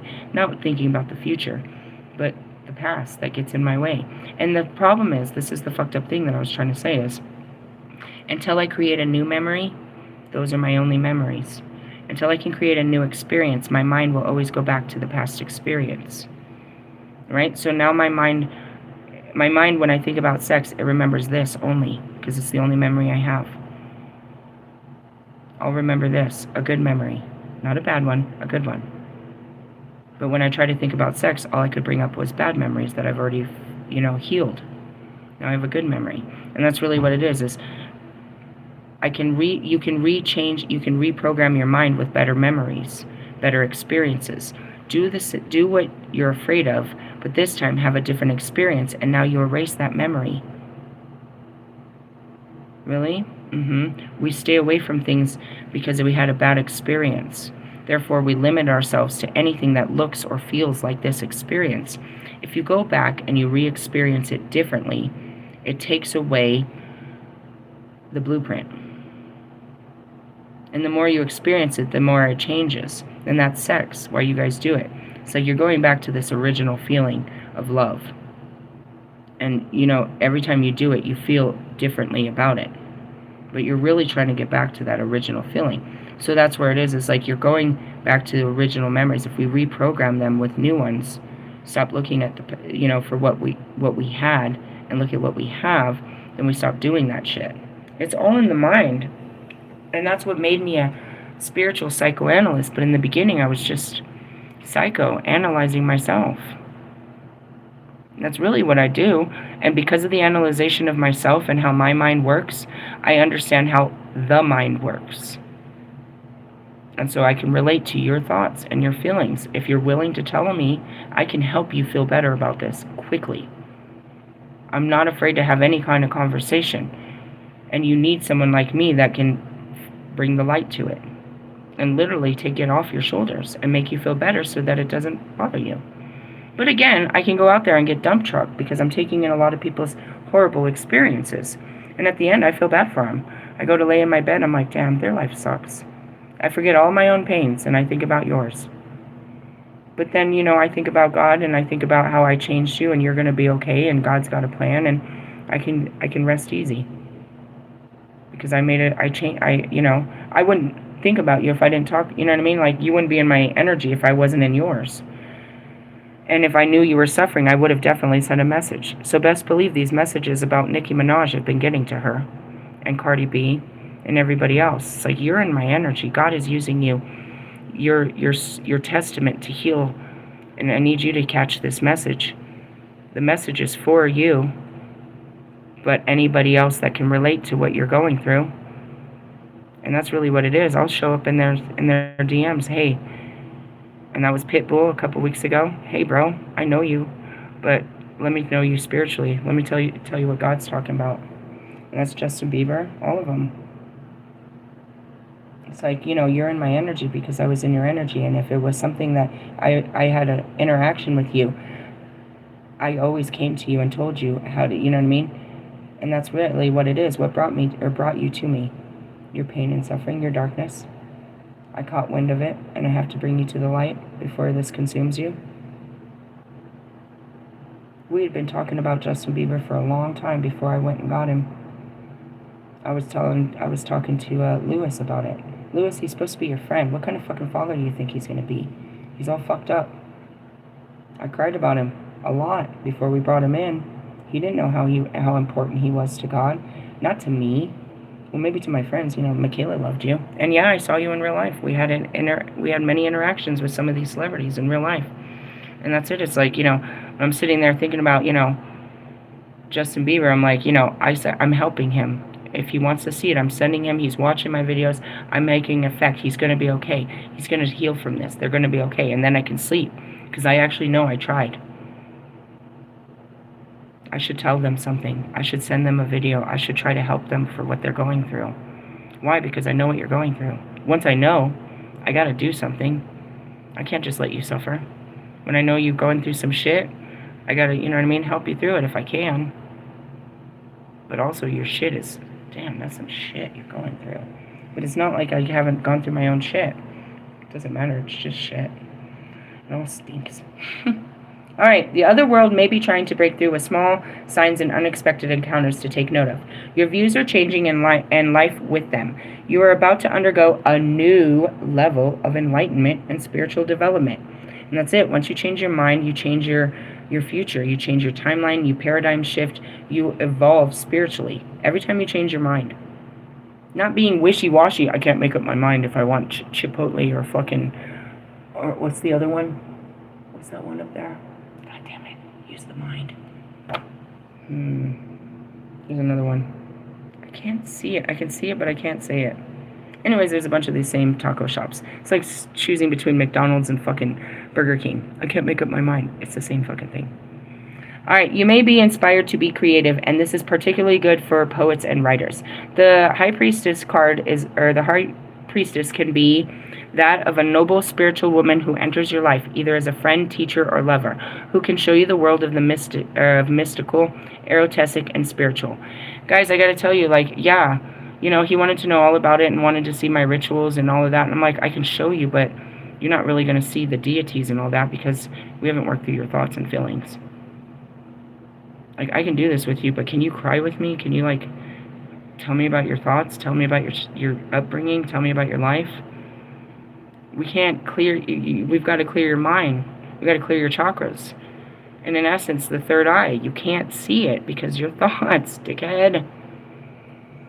You can come watch me do this stuff, and you'll feel the experience, but you can't see it. And that's what everybody's looking for. They want to see it. That's why, you know... Wolfman's doing all this. He wants the ability to see. The ability to see comes with the ability to say what you see. That's why they don't have the ability to see. As a medium, your job is to communicate what you see. And if you try to hold back, bro, they've given you this power because it's a responsibility. I'm responsible for what I see. It's always for someone else, usually. It's not really helpful to me. I mean, it is in the growth and shit, but that's what it is. It's like you want to see gods, you want to see deities, you want to see dead people, but just imagine that you start imagining you already do, and what would you say to them? And before you know it, they will be right in front of you. You'll have this conversation. But right now, you're like, you know, it's all in your imagination, an idea. It's just an idea. Make it real. Have the conversation before they get here. See that you're talking to them, even though you can't see them. And that's how it works with God and Jesus and all of them. They will appear. Believing is seeing, bro. Believe he's there with you, and you'll see him there with you always.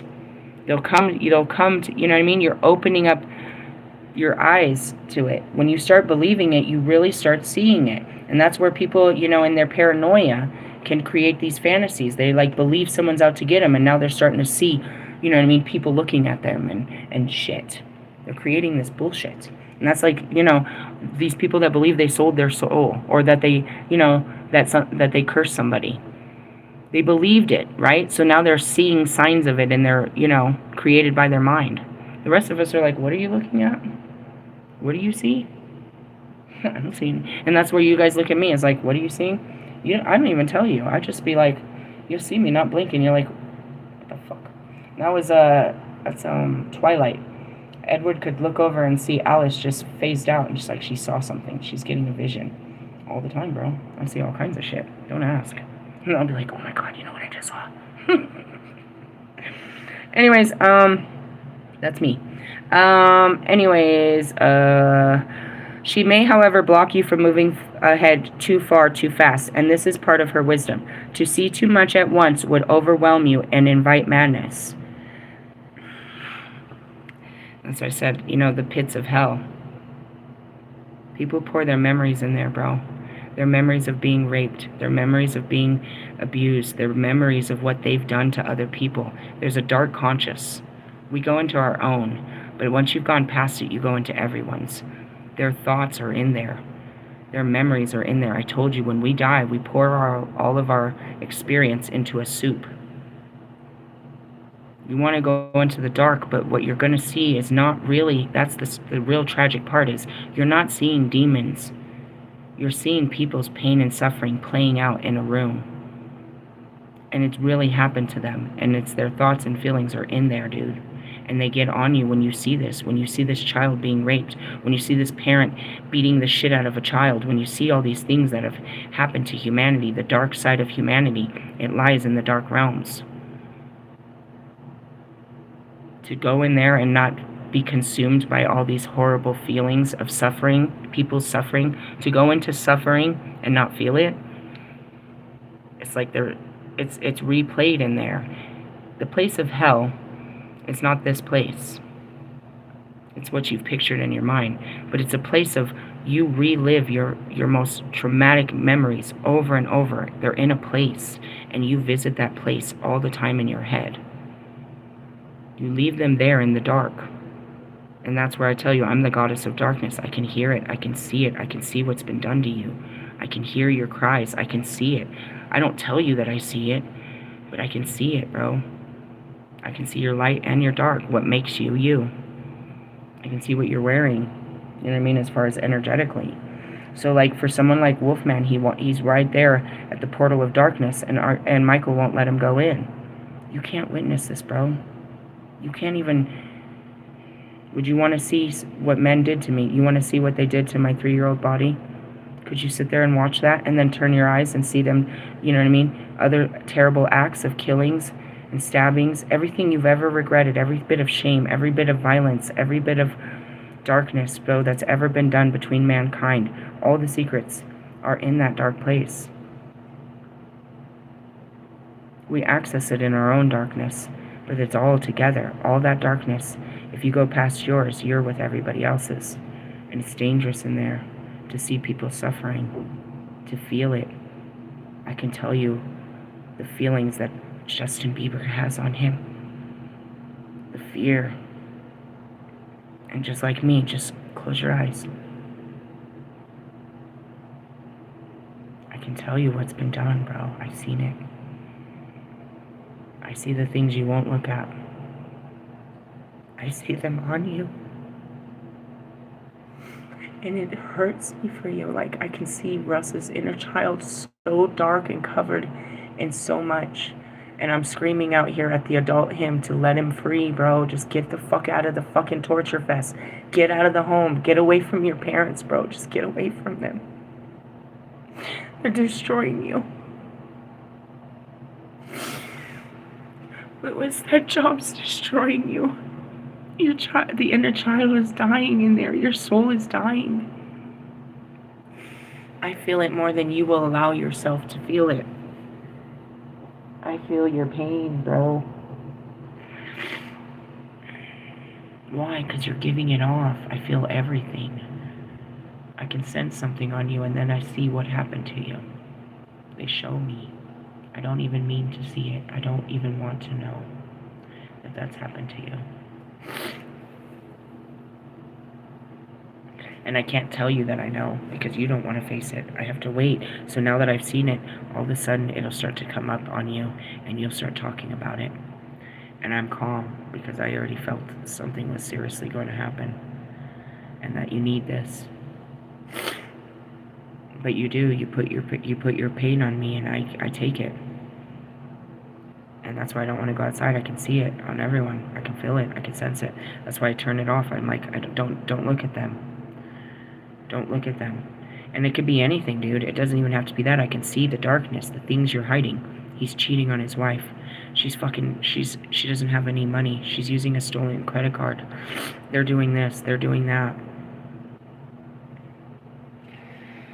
Why can I see it? Because I'm the goddess of darkness. I see everything in the dark, bro.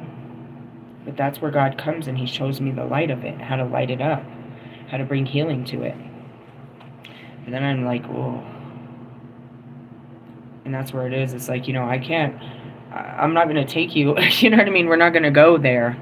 There's things there, you know what I mean? You don't want to see what I see, and nobody should. And that's because that's what I am, is that you don't want to go into the darkness. You're curious to see what Satan and the demons are looking at, but you don't know what real darkness is, and it's just human suffering. You don't have to know the human, dude. You see them suffering, and it fucking hurts. It's like watching, you know what I mean, some disgusting fucking, videos, that should never be on TV. These fucking home videos that should never have been recorded. They're recorded in people's thoughts and their memories, and they replay in the back of their minds. When you come up, it's like a whole download, bro. Really? Typically, unless I just try not to. And that's why I look past you. I look through you. I'll let some of your information in, and then later, if I have to analyze you, I will. But I try to take the minimal information about our experience, bro. So I block you from moving ahead too far, too fast. And this is part of her wisdom. To see too much at once would overwhelm you and invite madness. And that was Morgan with those cards. I was like, no, Morgan, not these ones. All right, there is something you're not seeing. The reverse, your psychic insight you may be receiving may be confusing or misinterpreted. You may be plagued with bad dreams and nightmares. Perhaps you are not listening to your intuition, ignoring something you know deep down to be true. And that's where you're trying to create illusions for yourself because you don't want to face the truth. It may be that you are too busy with everyday concerns to pay attention to your emotions and spirituality, or perhaps you have completely retreated from the world to spend all your time navel-gazing and are not paying attention to real life. That's typically me. I don't want to deal with life out there because there's so much going on in here. But no, I work on it. I have to balance it. But I can't spend too much time out there because it fucks up my spiritual life. The reverse high priestess can also mean that you have been gaining occult knowledge on a superficial level without any comprehension of its true significance. And that's Wolfman. He just wants to use it as power.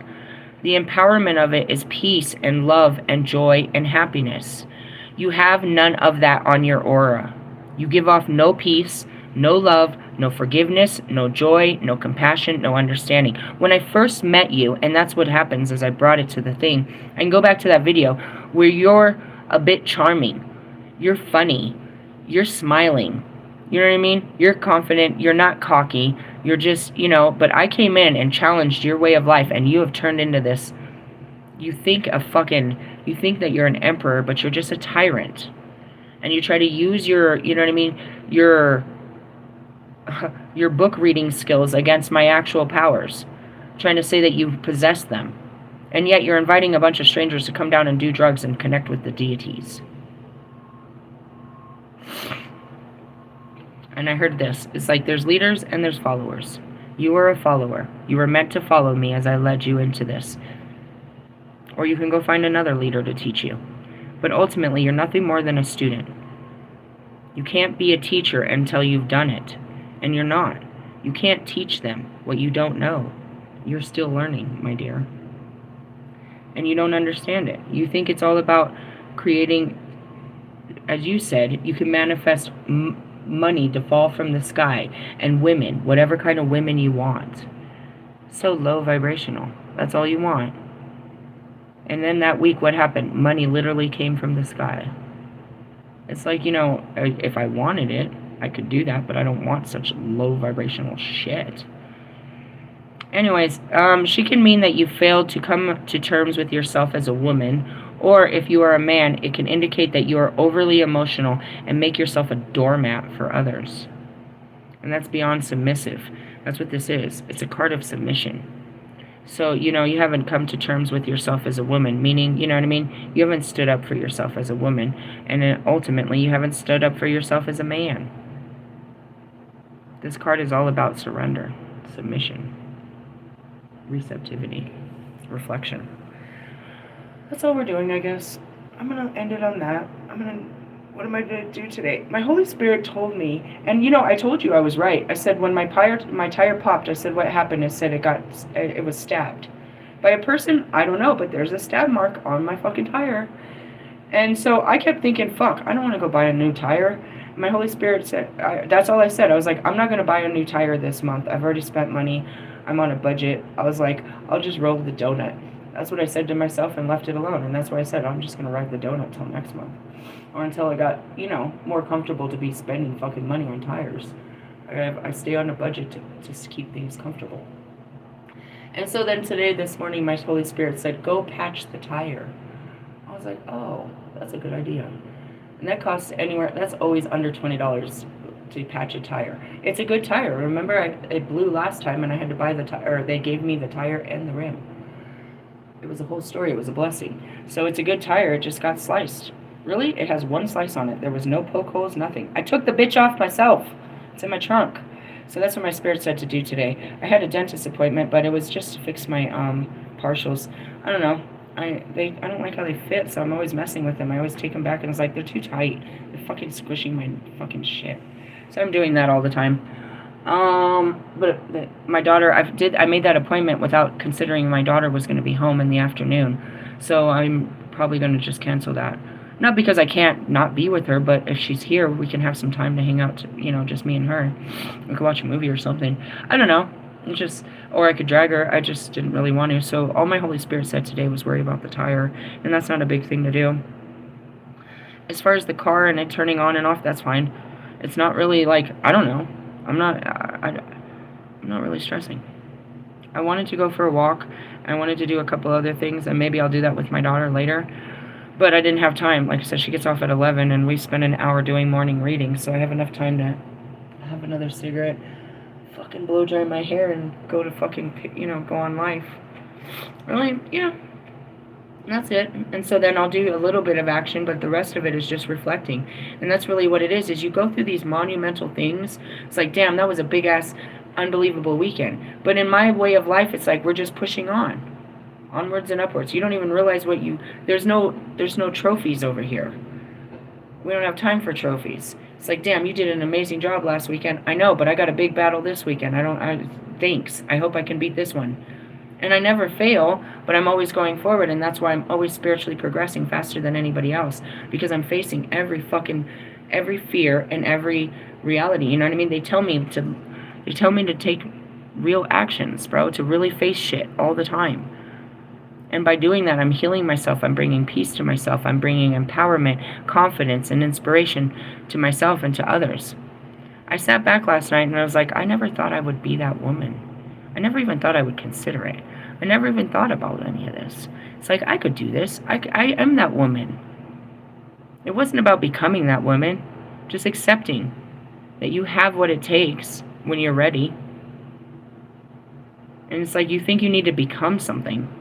You know what I mean? Like, no, you have what it takes. You just need to develop your skills. You know what I mean? And that goes back to being a father, a stepfather, or a father, or a mother, or a stepmother. It's like, you don't know if you can be a good mother or father because you don't know what it takes. And all you've seen are bad fathers and mothers. So all you know is you don't want to be like them. I don't want to fuck up a kid's life. Is usually how you start there with these kids and shit. It's like, but, when you get to that place, it turns on where you just intuitively start sacrificing yourself and doing the right thing, and it becomes a second nature of caring and compassion and understanding if you're in a healed place. There's a lot of I went to Dr. Phil's marriage boot camp, and there's a lot of adults that can't connect with their children because of their own avoidant behaviors. And we talked about those fathers that are always absent or standoffish, cold, they're not, you can see a child doesn't have the same connection with their mother as they do their father. But then you go and look at like someone like Morgan, who she only had a father. So that is her nurturing and mothering and caring came from him. He had to learn how to do that to his daughter, but it just came natural. He loved her. He cared for her. And that was going back to A League of Their Own. They go to pick up Marla Hooch in Fort Collins, Colorado. And Marla is a fucking rock star. And he goes to meet her, and Marla pulls up her hat, and Marla looks like a dude. And he's like, oh, no, we'll call you. He's like, the dad comes up, he's like, come on. Please don't overlook her just because I didn't raise her like a girl. I didn't know how to do her hair. I didn't even know how to, you know what I mean? And that's it. It's like, I raised my girls to be boys but I love them. And that's it, fuck. What's wrong with Morgan? Why is she a mechanic? She was raised by her daddy as a daddy's girl. And I envy it because my dad's a master mechanic. So we have a lot to talk about. I didn't have that dad experience that she had. But she didn't have, the wicked mom experience, and she does have a wicked mom that wasn't in the picture. You know what I mean? And that's it too, is, like, you never know. You'll never know your real strength until you're made to be strong. And you have it in you. You don't know how strong you can be. And that goes back to 9/11. We can all sit here and say that we would have done something in our confidence, in our ego. We can sit here all proud and say that. But what would you have really done in that fear? Fear that they're going to shoot you. Fear that, you know what I mean? They have guns. What would you really have done when your fear turned on? What do you do when you're fearful? Do you know what I mean? Are you fight or flight? And that's where you have to have some compassion. People are facing fearful things. They look like everyday things, but for them it's fearful.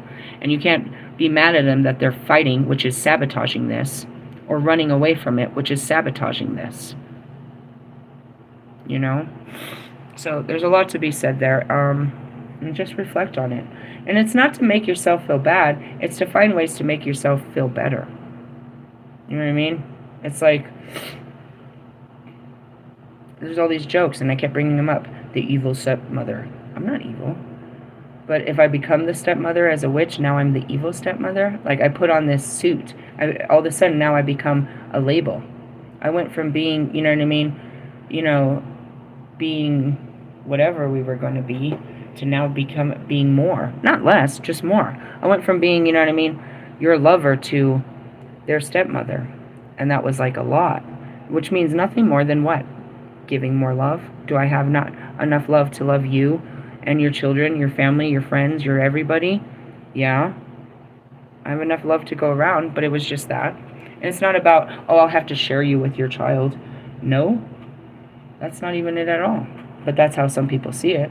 You know what I mean? Girls that find out that these men have babies and have lives and stuff, then it's like, oh, he'll have no time for me. And that's why you take pleasure, you spend time with him and the children. It becomes family time, not our time, not me and him time, but we turn this into family time instead of intimate time, but always keeping intimate time for ourselves. And that's what it is. It's like you take this intimate time and it becomes family time. We do things intimately as a family now. Instead of us going to, just me and him going out to eat and to a movie, now it's us. And we're going to eat different foods now. And we're going to watch different movies. You know what I mean? And that's it. It's like you're not losing anything. It's just more. You're gaining more. Are you ready for more? Or you didn't want that much? You just wanted a friend with benefits. What's the benefit to that relationship? You're getting the minimal amount of love because you don't want to commit to more love. And that's really what it is. It's like I loved him. I wanted to give him more love than just this.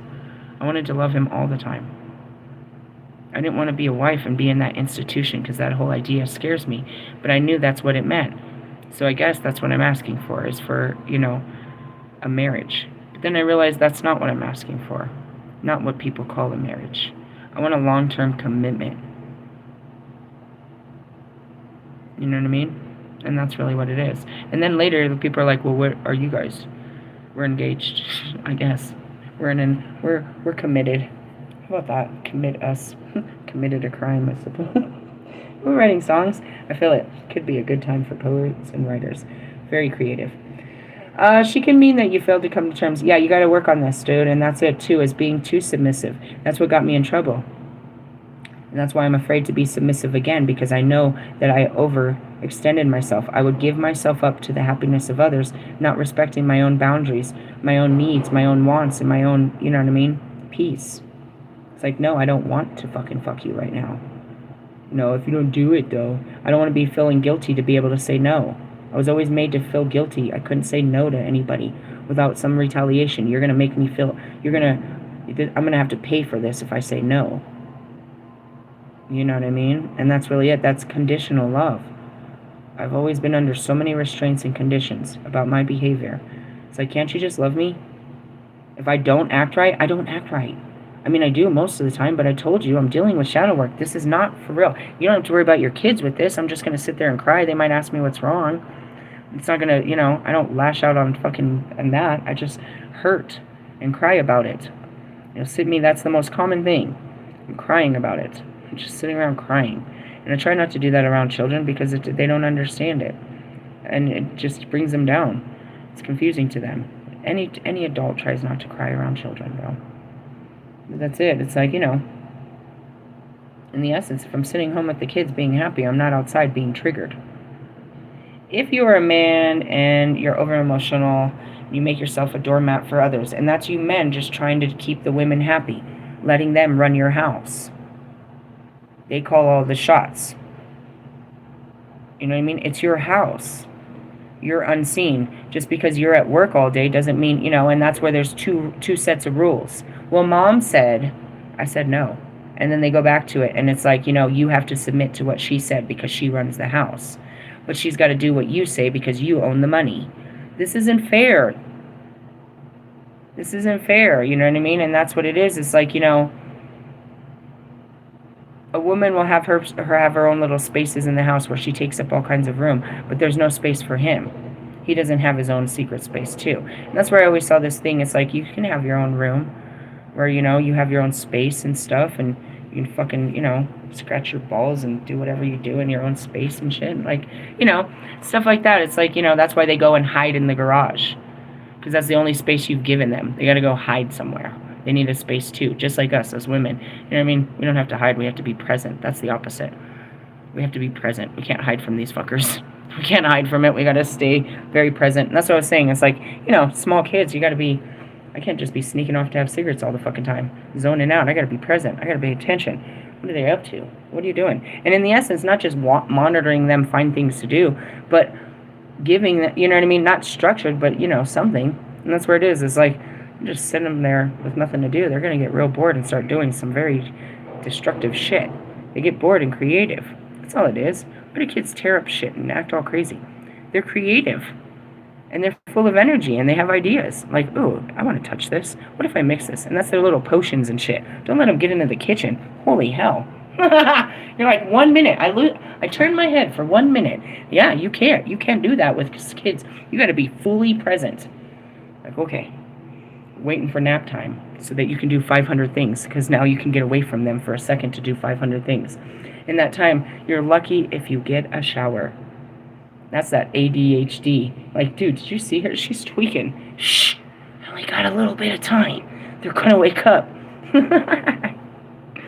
Like, whoa. You want kids? Oh, fuck. I wasn't really feeling it, but let's work through this.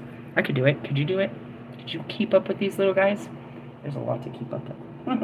No, you're going to run away to work all day? Hey, nuh-uh. Don't leave me with the kids all day. I work part-time, you work part-time. That's not fair. I want to go out and be an adult. I want to have, I want to exert some energy. I want to make some money. I want to feel like I'm part of the world. Don't make me not be part of the world here.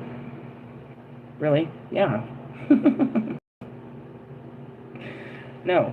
Put all the responsibilities on me, and I'm not going to put all the responsibilities on you. Unless you really want to do all the washing and folding. I'm okay with that. I don't know how I can match that, dude. Where am I going to match that energy? If you want to take up all these burdens because you really like to do that, all right, go right ahead, Lewis Hamilton. I will sit here and watch. It'll be the best thing of my life. What have I got to do to earn this kind of privilege? Just kidding. Nobody wants to do that for the rest of our lives. Hermit, reflection, dealing with sexual behaviors. Why are, excuse the terminology, why are you fucking them? When you put the TV down and you want to go have sex with your wife, why are you doing it? It wasn't that your wife was walking around trying to have sex with you. You got an impulse and you asked her to please it. And so she will because she loves you. Right? I want you guys, with all these men on my page, I want you to look back and see how often does your woman petition sex from you versus how often you're going over there. Now, when you're having sex with her, is this your way of showing love to her, or you have an urge and this is who you use that urge with?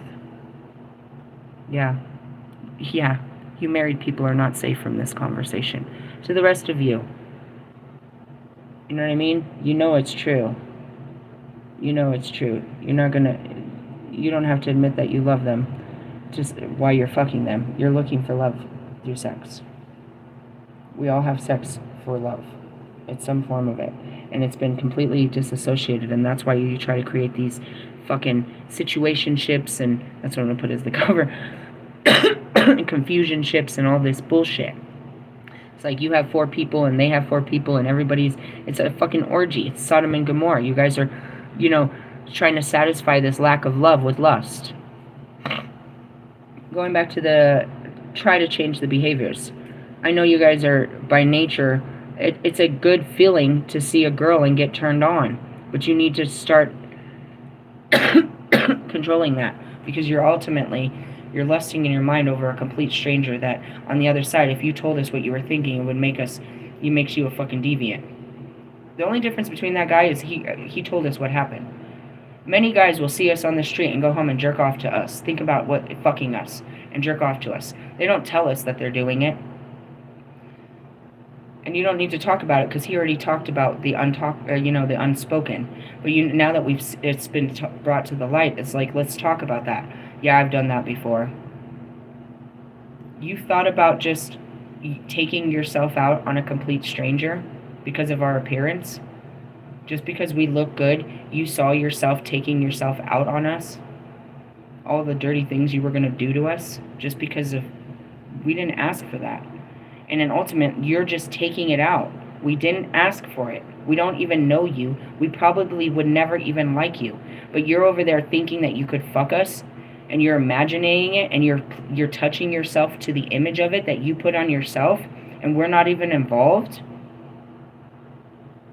That's predatorial, bro. It really is. It's that, you know what I mean? An image created an impulse that you're taking out. And for someone psychic like me on the other end, I can see these acts happening. I can see it has happened. Most of my men have learned the hard way. Don't you fucking dare jerk off to her. She'll see it. I have seen it. I've seen it. And I'll tell them. Last one was fucking Wolfman. If you don't fucking stop that, bro, the fuck are you doing? Don't you fucking dare jerk off to my fucking image. I can see you, you fucking sicko. I'm not having sex with you. You're trying to have sex with me? I'm not there, you fucking sicko. And you guys think it's okay, bro. Like, literally, that was Russ. Oh, let me put on a porno. You need the imagery for the sensation. That means you lack an actual passionate scepter. And that's why you watch all those women, Russ. You like sitting there getting turned on. You need the sensation of it. And then what do you do with it? Go take it out on your girlfriend. Did she say, oh, I want your dick? Or you've been sitting there rubbing on it the whole time every time you swiped up? Start controlling your impulses, guys. You're the one creating them. And women know it. They know that if I walk over there, I could get you to buy me a drink or something more. If I just put my fucking titties, you're powerless to this. And that's what I said, dude. I never used that. I could. I've never done it. I've never put myself on the place to where I could control you with just my sexual prowess. Just the feelings I give off to you, you are just powerless to it. I never intentionally do it, but you are. Any guy that comes close enough, dude, he starts getting real turned on and real antsy, real uncomfortable. He doesn't feel confident about himself anymore. He doesn't know why he's thinking this way. He's starting to open up and talk to me in a way that he's never talked to any other woman. Why does that happen? Because you're in the presence of the divine feminine, which is feelings. And so that's what it calls. You're matching my energy unknowingly. Unless I match yours, and then it gets real ugly real fast. And that's what you have to do, is be submissive to the energy. Understand what you're dealing with before you just try to run in there. And that's where there's a lot of conflict between people. It's like you put two alphas in the same room. You know what I mean? Omega. Like, what the fuck? It's just a personality. Two personalities of the same are gonna bump heads. That's what that means. So we have a lot of that to be healed, and you need to face it, and commitment issues. Why? Because don't you want to have a vision of a happy Christmas with a big family? That's what they say is happiness, bro. That's what they picture as this happy family, bro. Under a Christmas tree and matching fucking pajamas and everybody, that's the mark fucking Christmas card, right? You don't believe in it? You should try.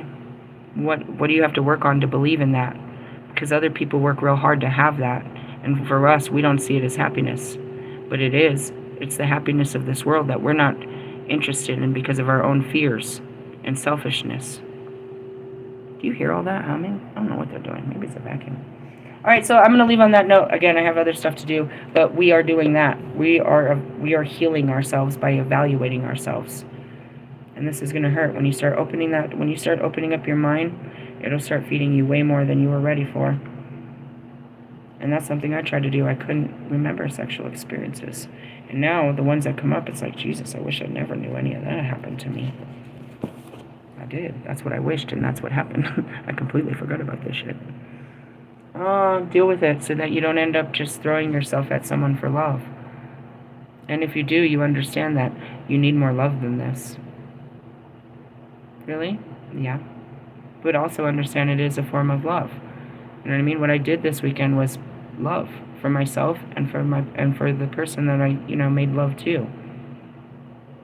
That's what I was doing. I was making love. I wasn't just having sex. I was giving love and receiving love at the same time. That's what it's supposed to be. It's not supposed to be just, let's come. We're here to, And that's where it's like you're giving love to a stranger. You're receiving love from a stranger. No, I'm fucking a stranger. No. You're changing the narrative here. You're telling yourself what you need to hear to normalize your behaviors. No, everybody goes out and has sex with everybody goes out begging for love at night. And they have this idea that this person loves them when they, have sex with them. You do. As a man, when a girl gives up, you're like, wow, I got her. I feel special. And it's all about the chase. You want another one to give you love. You want to see how much love you can get because that love wore off. Back to Bobby, bro. If his life it wasn't about sex. If his wife was loving him enough, he wouldn't have wanted what I was giving him. Because even though it came in the form of sex, it was just love. I loved him in a way that she didn't, and that's why I was dumb enough to think that our love was stronger, because he kept coming back for it. He wasn't getting this at home, so I figured that was the power. It wasn't the sex, it was the love. She doesn't love you like this. I don't ask what kind of sex they have. That's not even what I'm doing. I didn't even ask him what kind of sex we have. It's just love. Why did you do that to him? I loved him. I didn't know what to do. I didn't know how to show him my love. So I showed him like this. And for somebody that, doesn't receive that type of love, he felt very loved. And very scared. I'm sure. Then you keep replaying it and you're like, oh God, I'm thinking about it. My wife's right there. Oh, stop thinking about the blowjob. I can't imagine what it would be to live in your head. But try not to. Work through those thoughts, my friend. And that's really what it is. It's like, you could keep pretending that you're happy there, but you're not. And it's not because I feel powerful saying it, but it's because I know the truth.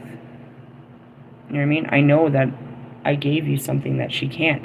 And you lack that in your life. And even if I stop giving it to you, you're going to still keep wanting it because you don't have it, which is happiness. You don't have this happiness at home. So you're going to keep searching outside of it.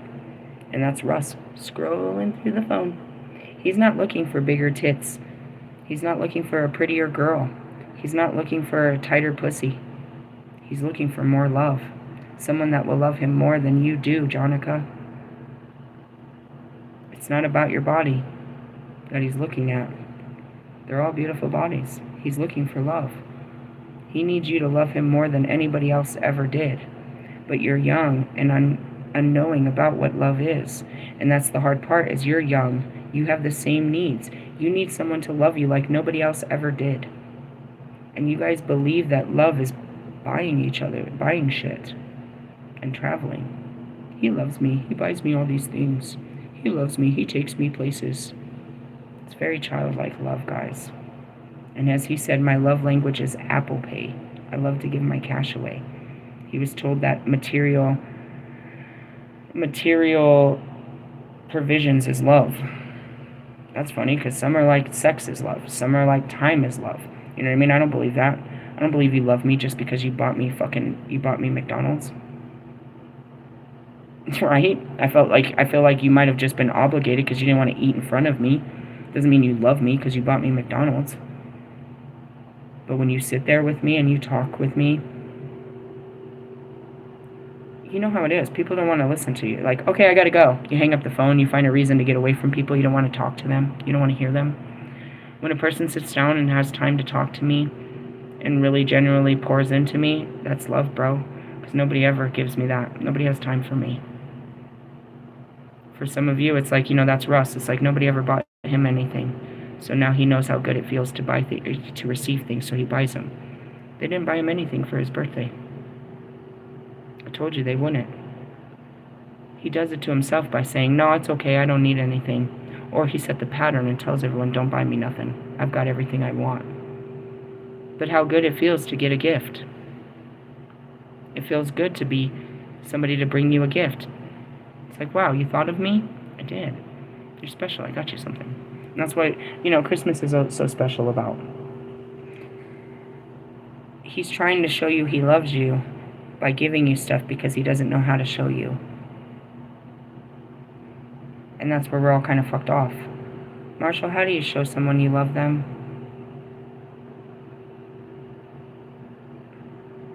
It's not that you don't love anyone. How do we know when you love us?